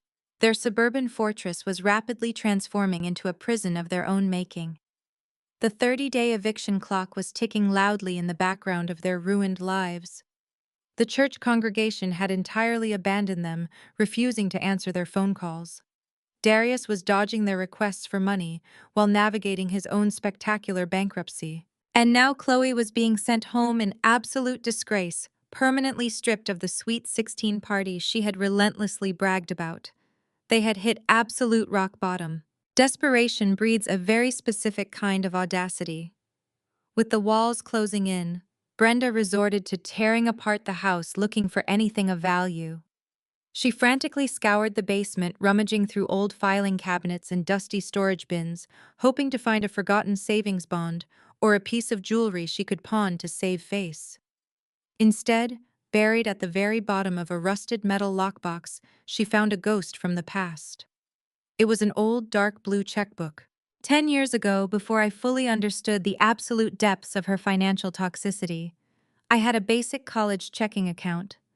I had foolishly left a few spare emergency checks at the house when I finally moved out, assuming they would just collect dust. The account had been upgraded and absorbed into my corporate wealth portfolio long ago, but the routing numbers were still technically attached to my primary financial matrix. Brenda stared at the blank check, her desperate mind spinning a new catastrophic web of delusion. She rushed up the basement stairs and slammed the checkbook onto the kitchen table right in front of Marcus. She did not see a piece of paper. She saw a golden ticket. She saw a way to pay off the massive rent arrears, halt the eviction, and throw Chloe a lavish backyard party to prove to the neighborhood that the family was still rich and powerful. "We are going to take what she owes us," Brenda declared, her hands shaking as she smoothed out the wrinkled paper. "We clothed her. We fed her. She owes us for putting a roof over her head. This is our money anyway." Marcus, a man whose pride was as fragile as glass, did not try to stop her. He had spent his entire life enabling her destructive behavior to maintain his own comfortable illusion. He simply nodded, justifying the crime as a necessary measure to protect his ego. Brenda retrieved a blue ink pen. She spent an hour practicing my signature on a piece of scrap paper, carefully mimicking the loops and angles she had seen on my old report cards. When she felt confident enough, she pressed the pen to the actual check. She filled out the date, made it payable to herself, and wrote out the staggering sum of $50,000. She applied the fake signature with a heavy, determined hand. They did not waste a single second. Brenda and Marcus drove straight to a local bank branch, walking up to the teller with their heads held high, acting like affluent suburbanites, depositing a generous gift from their wealthy daughter. They handed over the forged document, smiling politely at the teller, entirely convinced they had just executed the perfect financial rescue mission. Less than 30 minutes later, I was sitting in a high-stakes development meeting when my private secure line began to ring. It was not an automated fraud alert this time. It was a direct call from my senior wealth manager at the executive banking tier. I excused myself from the conference room and stepped into my private office to take the call. "Nia, we have a highly sensitive situation," my wealth manager stated, his voice tight with professional concern. "A physical check was just presented for deposit at a branch across town. It is an extremely old check series, but it traces back to your master portfolio routing matrix. The amount is $50,000 payable to a Brenda.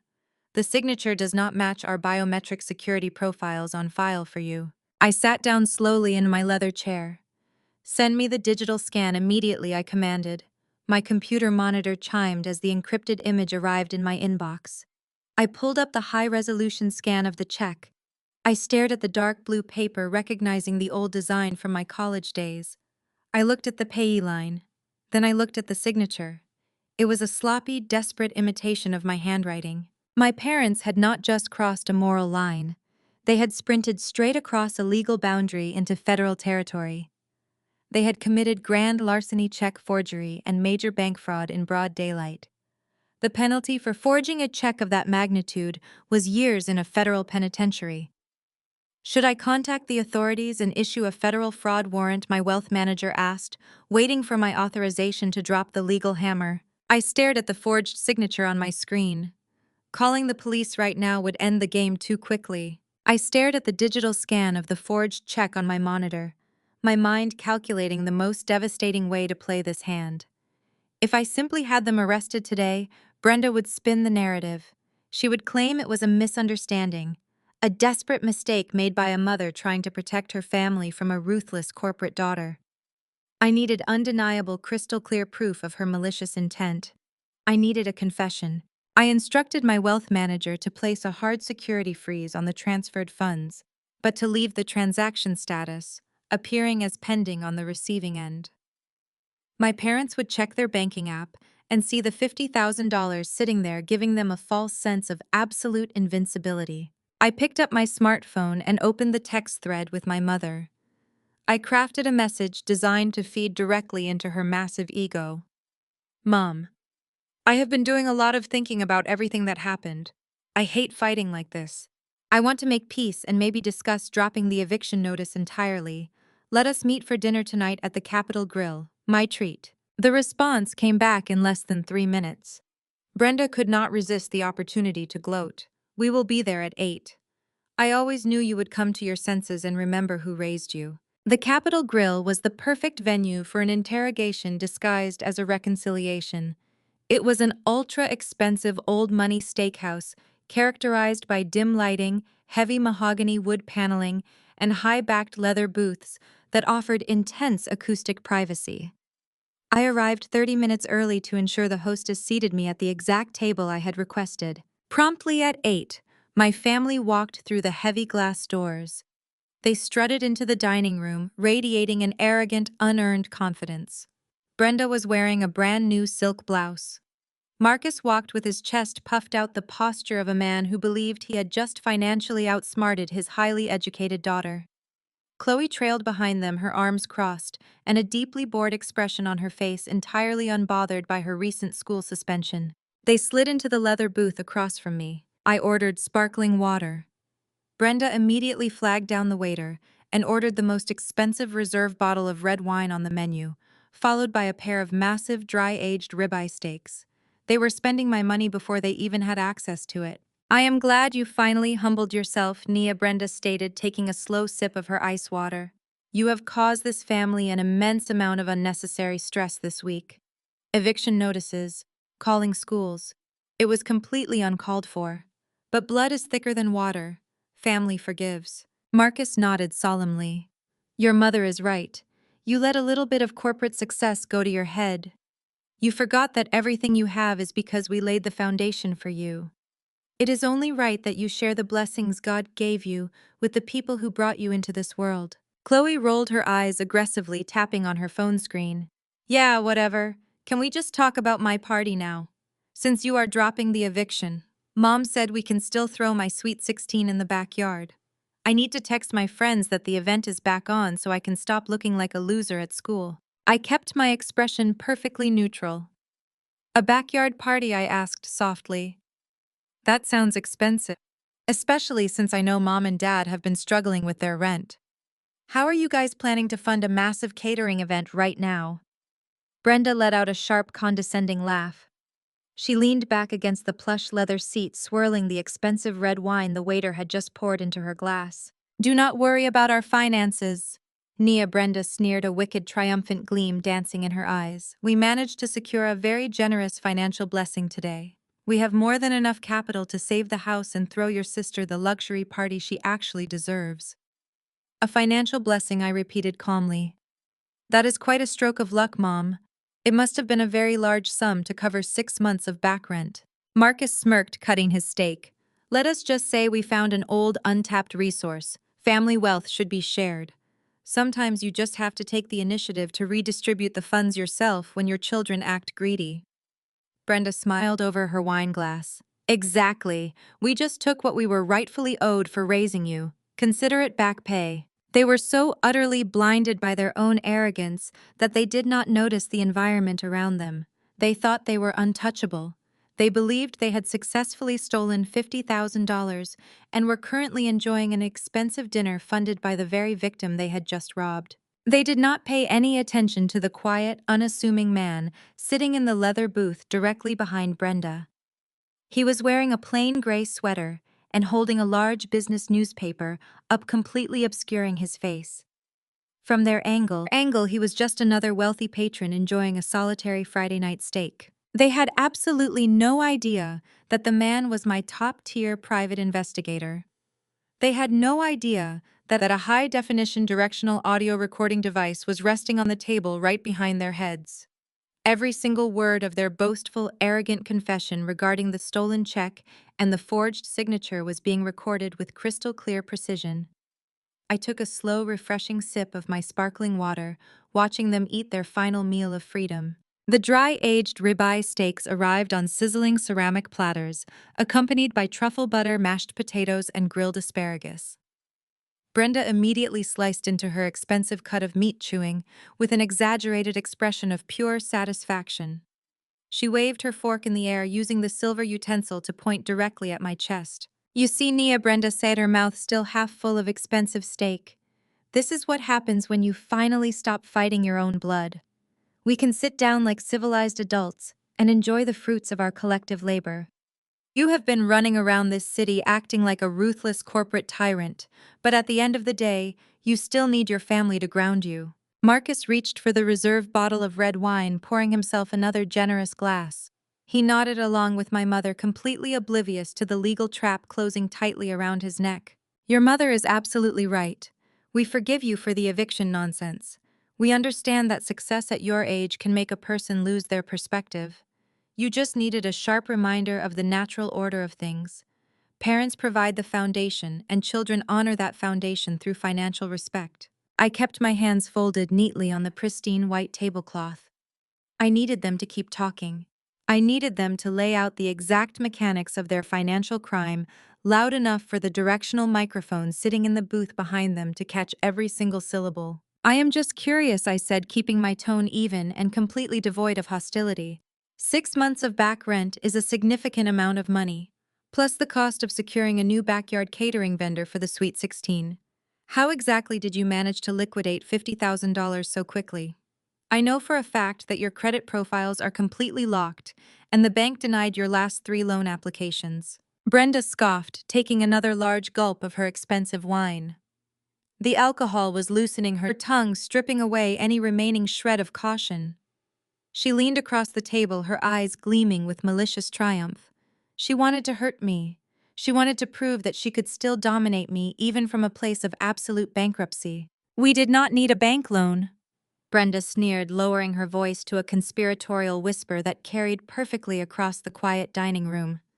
We simply took what was rightfully ours. We only borrowed that $50,000 from your account to teach you a lesson about sharing family wealth. You have plenty. I tilted my head, projecting an aura of mild confusion to keep her talking. Borrowed it. But all of my personal and corporate accounts are secured behind biometric authentication. You do not have access to my routing numbers. Marcus chuckled, slicing another piece of his steak. You always were too smart for your own good, but you lack practical street smarts, Nia.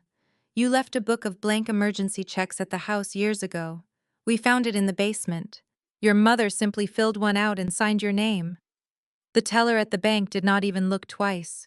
They just saw your account balances and processed the withdrawal immediately. It was the easiest transaction of my life. So you forged my signature on a check for $50,000, I stated, repeating the exact parameters of the felony for the recording. Do not use that ugly word, Brenda snapped, waving her hand dismissively. It is not forgery when it is family. It is a mandatory redistribution of assets. You were trying to leave us homeless and ruin the social standing of your sister. We did what any good parents would do to protect their household. You should be thanking us for not taking 100,000. Chloe let out a loud, dramatic sigh from her side of the booth. She pushed her grilled asparagus around her plate, looking incredibly bored. Can we please stop talking about banking and focus on my party? I need to know if the ice sculpture is going to be delivered on time.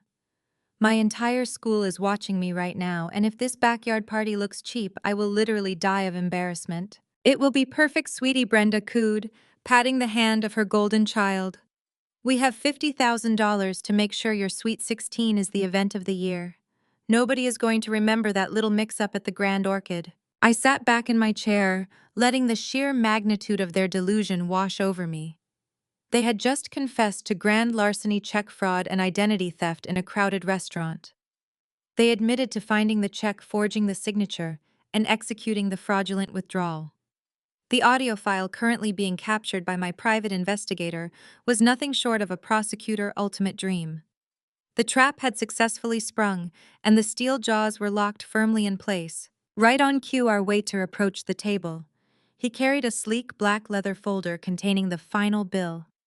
The total for 2 dry-aged steaks, several expensive side dishes, and a reserve bottle of wine was astronomical. He placed the folder respectfully in the center of the table. Brenda did not even look at the leather folder.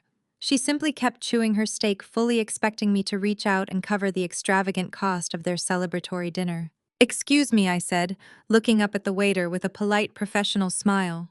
Could I please get a separate check for my sparkling water? I will be paying for my beverage exclusively. The waiter blinked in surprise but quickly recovered his professional composure. Certainly, Mom. I will separate the sparkling water right away. He reached out and smoothly pulled the black folder back off the table. Brenda stopped chewing. Her fork froze halfway to her mouth. What are you doing? She demanded, her voice sharp. You invited us here. You said the dinner was your treat to make peace. I said I wanted to make peace. I corrected smoothly, standing up from the booth and smoothing the fabric of my tailored blazer. I never said I was paying for your delusions. Marcus dropped his steak knife. Nia, you cannot be serious. We do not have the liquid cash on us to cover a bill this large. The 50,000 has not fully cleared into our checking account yet. I reached into my pocket and pulled out a crisp $10 bill, tossing it onto the pristine white tablecloth to cover my sparkling water and a generous tip for the waiter. I looked down at the three people sitting in the booth.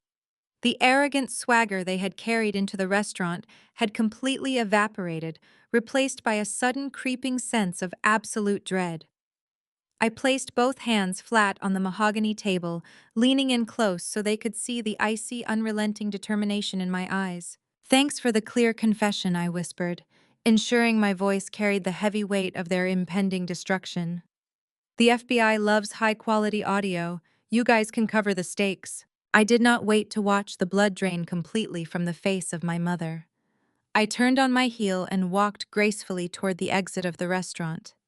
As I passed the booth directly behind them, I caught the eye of my private investigator. He gave me a subtle nod, tapping the side of his jacket where the directional microphone was hidden. The recording was secure.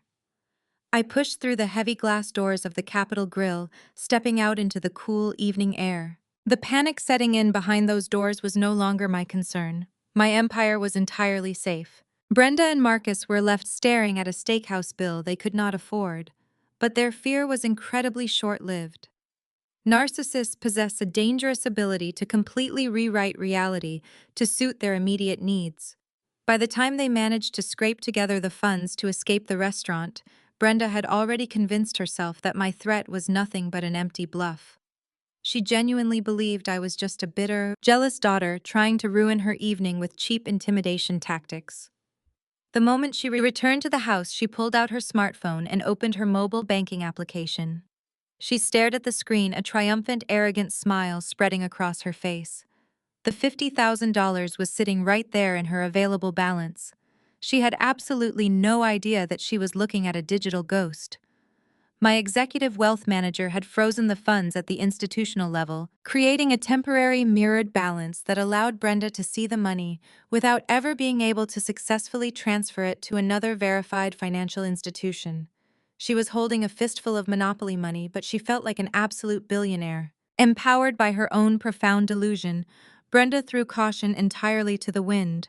She decided that the only way to recover from the public humiliation of the canceled venue and the church sanctuary disaster was to throw the most extravagant, over-the-top backyard bash the neighborhood had ever witnessed. She wanted to prove to the entire city that our family was still wealthy, untouchable, and completely unbothered by my existence. The sheer, unadulterated audacity of her plan was breathtaking. She was organizing a luxury event in the backyard of a property that I legally owned at a house she was currently being evicted from, using $50,000 she had stolen from my corporate checking account by forging my signature. It was a spectacular recipe for total, unavoidable destruction. Saturday afternoon arrived with a stifling heavy heat. The suburban street was completely blocked by catering vans, luxury party rental trucks, and dozens of cars belonging to eager high school teenagers. Brenda had transformed the sprawling backyard into a chaotic, gaudy festival of stolen wealth. A massive white canvas tent dominated the lawn, draped in shimmering pink fabrics and flashing LED lights. A professional DJ had set up a towering sound system on the wooden patio, blasting upbeat music that echoed through the entire subdivision.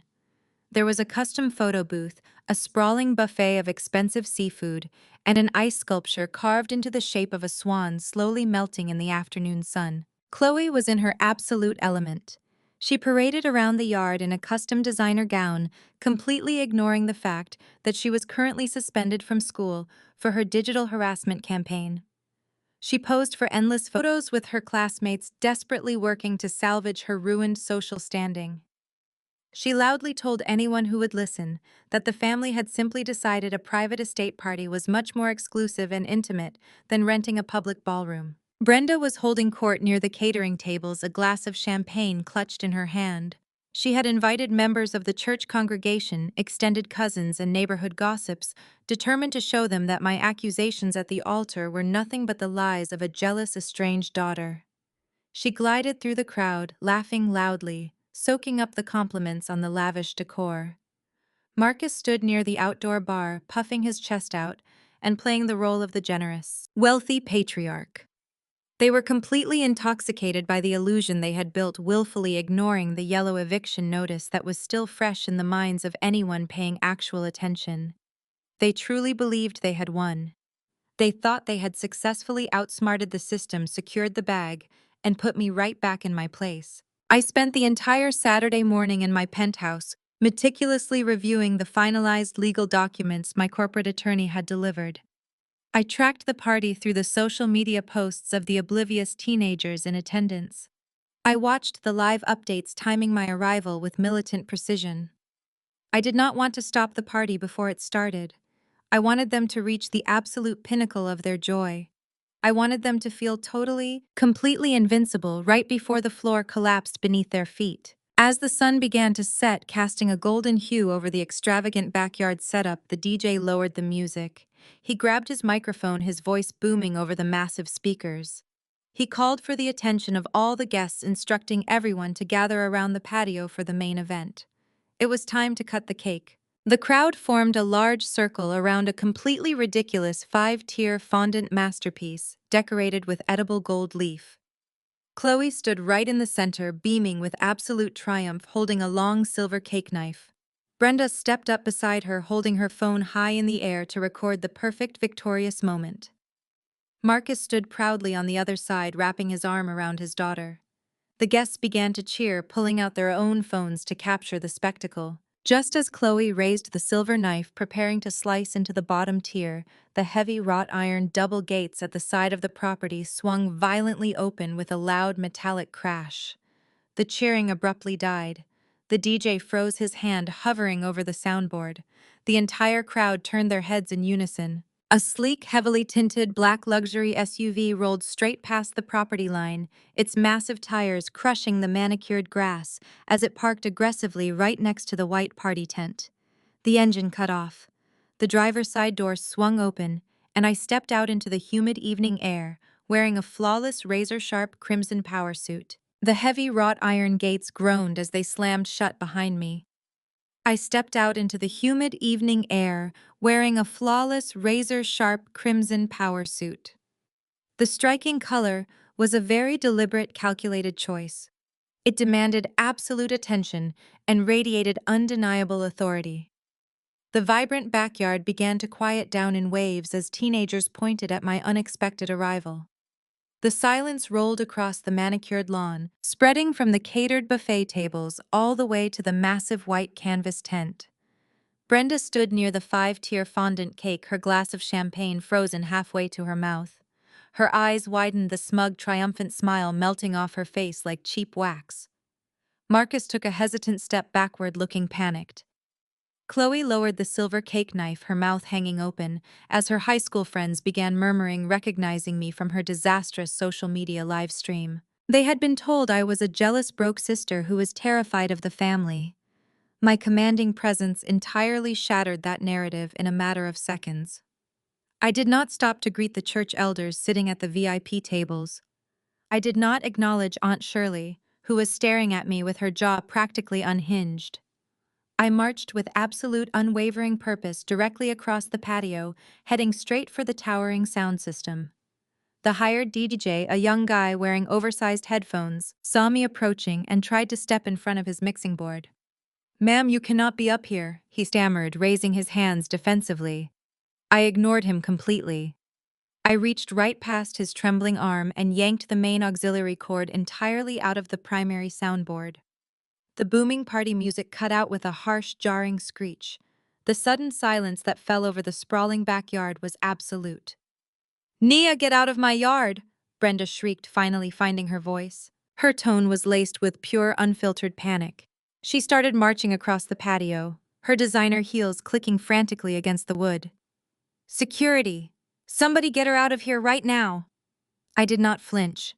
I pulled my secure smartphone from my blazer pocket, plugged the main audio cord directly into my device, and turned the master volume knob on the speaker system to its absolute maximum setting. I tapped the screen and hit play on the digital audio file my private investigator had captured just 24 hours earlier at the steakhouse. The crystal clear, high definition recording boomed out of the massive concert speakers, bouncing off the suburban houses and echoing across the entire neighborhood. "We only borrowed that $50,000 from your account to teach you a lesson about sharing family wealth." The arrogant, boastful voice of my mother blasted through the yard. "You have plenty." The guests gasped in unison. Aunt Shirley dropped her plate of catered seafood. The teenagers immediately whipped out their smartphones, hitting record, instantly documenting the catastrophic exposure of the golden child and her fraudulent parents.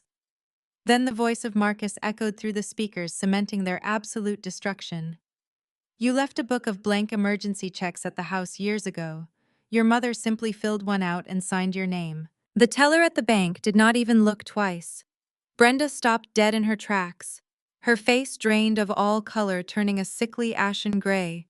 She looked around wildly, seeing the sheer horror and disgust painting the faces of her church congregation members, her extended cousins, and the wealthy neighbors she had tried so desperately to impress. There was no spinning this narrative. There was no blaming a banking error or a jealous daughter. They had just confessed to a massive federal felony in their own words, broadcasted at maximum volume to every single person they knew. I unplugged my phone, letting the cord drop to the wooden deck. I walked slowly down the patio steps, approaching the center of the yard where Chloe stood trembling next to her extravagant multi-tiered birthday cake. She looked at me, tears of absolute humiliation pooling in her eyes. I did not feel a single ounce of pity for the teenager who had tried to destroy my corporate reputation online. I reached into the inner pocket of my crimson blazer and pulled out a thick, legally binding document. It was not a printed copy. It was the finalized judge, signed official eviction order, complete with the bright red municipal stamp of approval. I stopped right in front of the cake. I looked directly into the terrified eyes of Brenda, who was now trembling uncontrollably. "You threw a party with stolen money on a property you no longer possess," I stated, my voice carrying clearly through the silent yard. I raised my hand and dropped the heavy legal document directly into the top tier of the pristine fondant cake. The heavy paper sliced right through the edible gold leaf, sinking deep into the sugary frosting.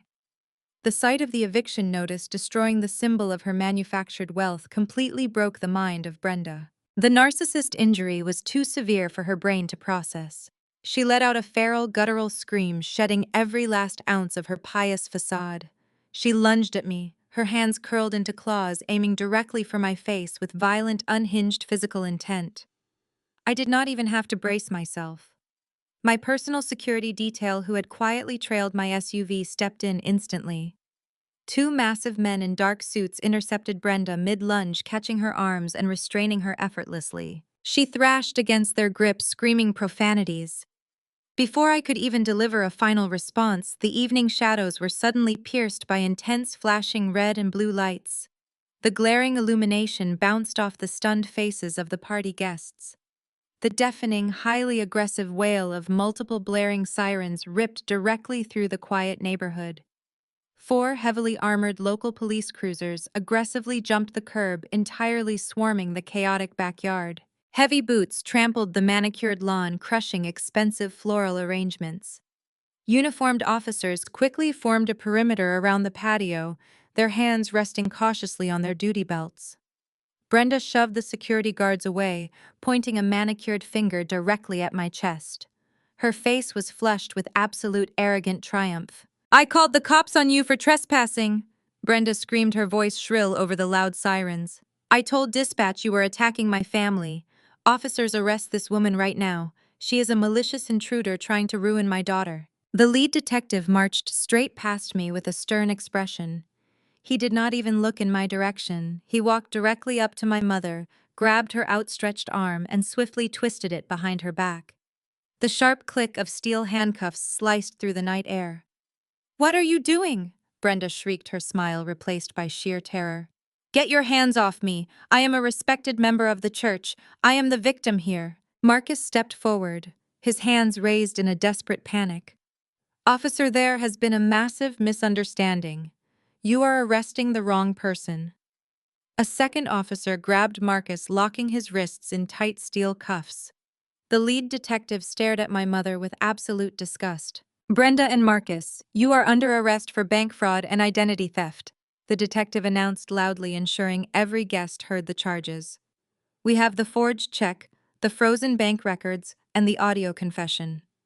You have the right to remain silent, and I highly suggest you start using it." The entire backyard descended into total irreversible pandemonium.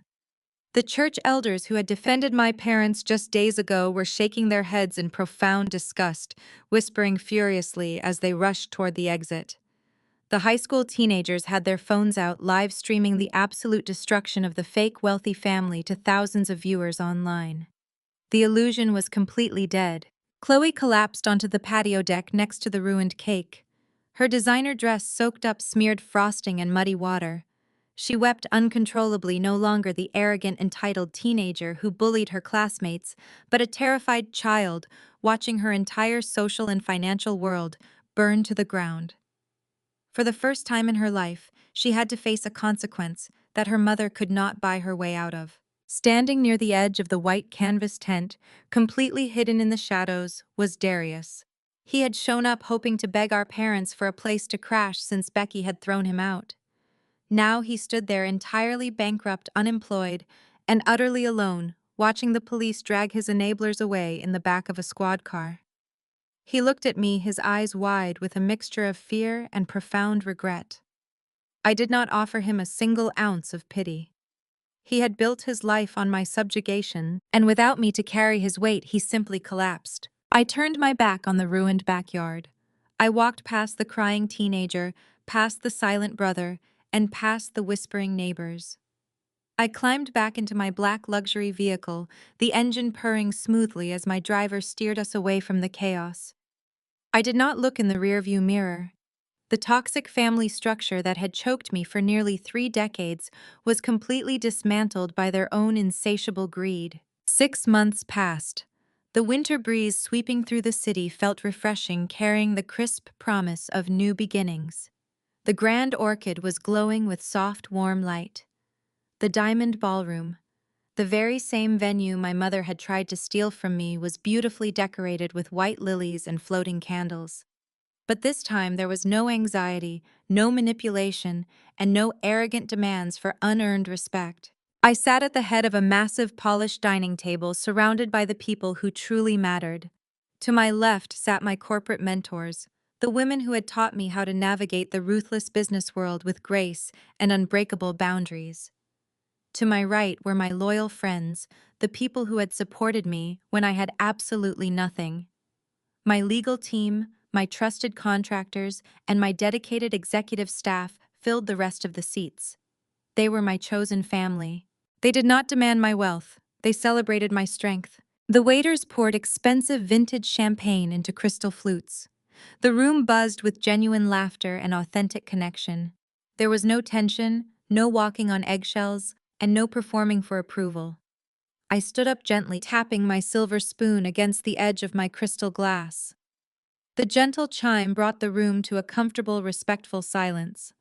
I looked at the incredible, supportive faces smiling back at me. We are told from a young age that blood is thicker than water. I began, my voice steady and filled with profound peace. We are told to endure disrespect, to shrink ourselves, and to sacrifice our own well-being simply because the people hurting us share our last name. But I learned the hard way that true loyalty is not inherited. It is earned through mutual respect, honesty, and unwavering support. I raised my glass high into the air, watching the expensive crystal, catching the bright, warm light of the glowing chandeliers above our table. To freedom, I declared, looking around the room. To protecting our peace at all costs. And to the families we choose for ourselves. The guests raised their glasses in unison, their cheers echoing through the beautiful ballroom. I took a slow, satisfying sip of the champagne. I had walked through fire, survived the betrayal of the people who were supposed to protect me, and emerged completely victorious. I did not wait for anyone to validate my worth or hand me a throne. I took control of my own destiny, shattered their toxic illusions, and forged my own crown out of pure, unbreakable steel. The greatest lesson from this journey is that your true worth is never defined by a toxic family that constantly underestimates you. Blood does not give anyone a free pass to disrespect, manipulate, or steal your peace. True power comes from walking away from their conditional love, building your own independent empire in silence, and refusing to shrink yourself to make others comfortable. You are not a disappointment. You are the one who broke the generational curse. Have you ever had to cut off toxic relatives to protect your peace? Share your story in the comments and please subscribe today.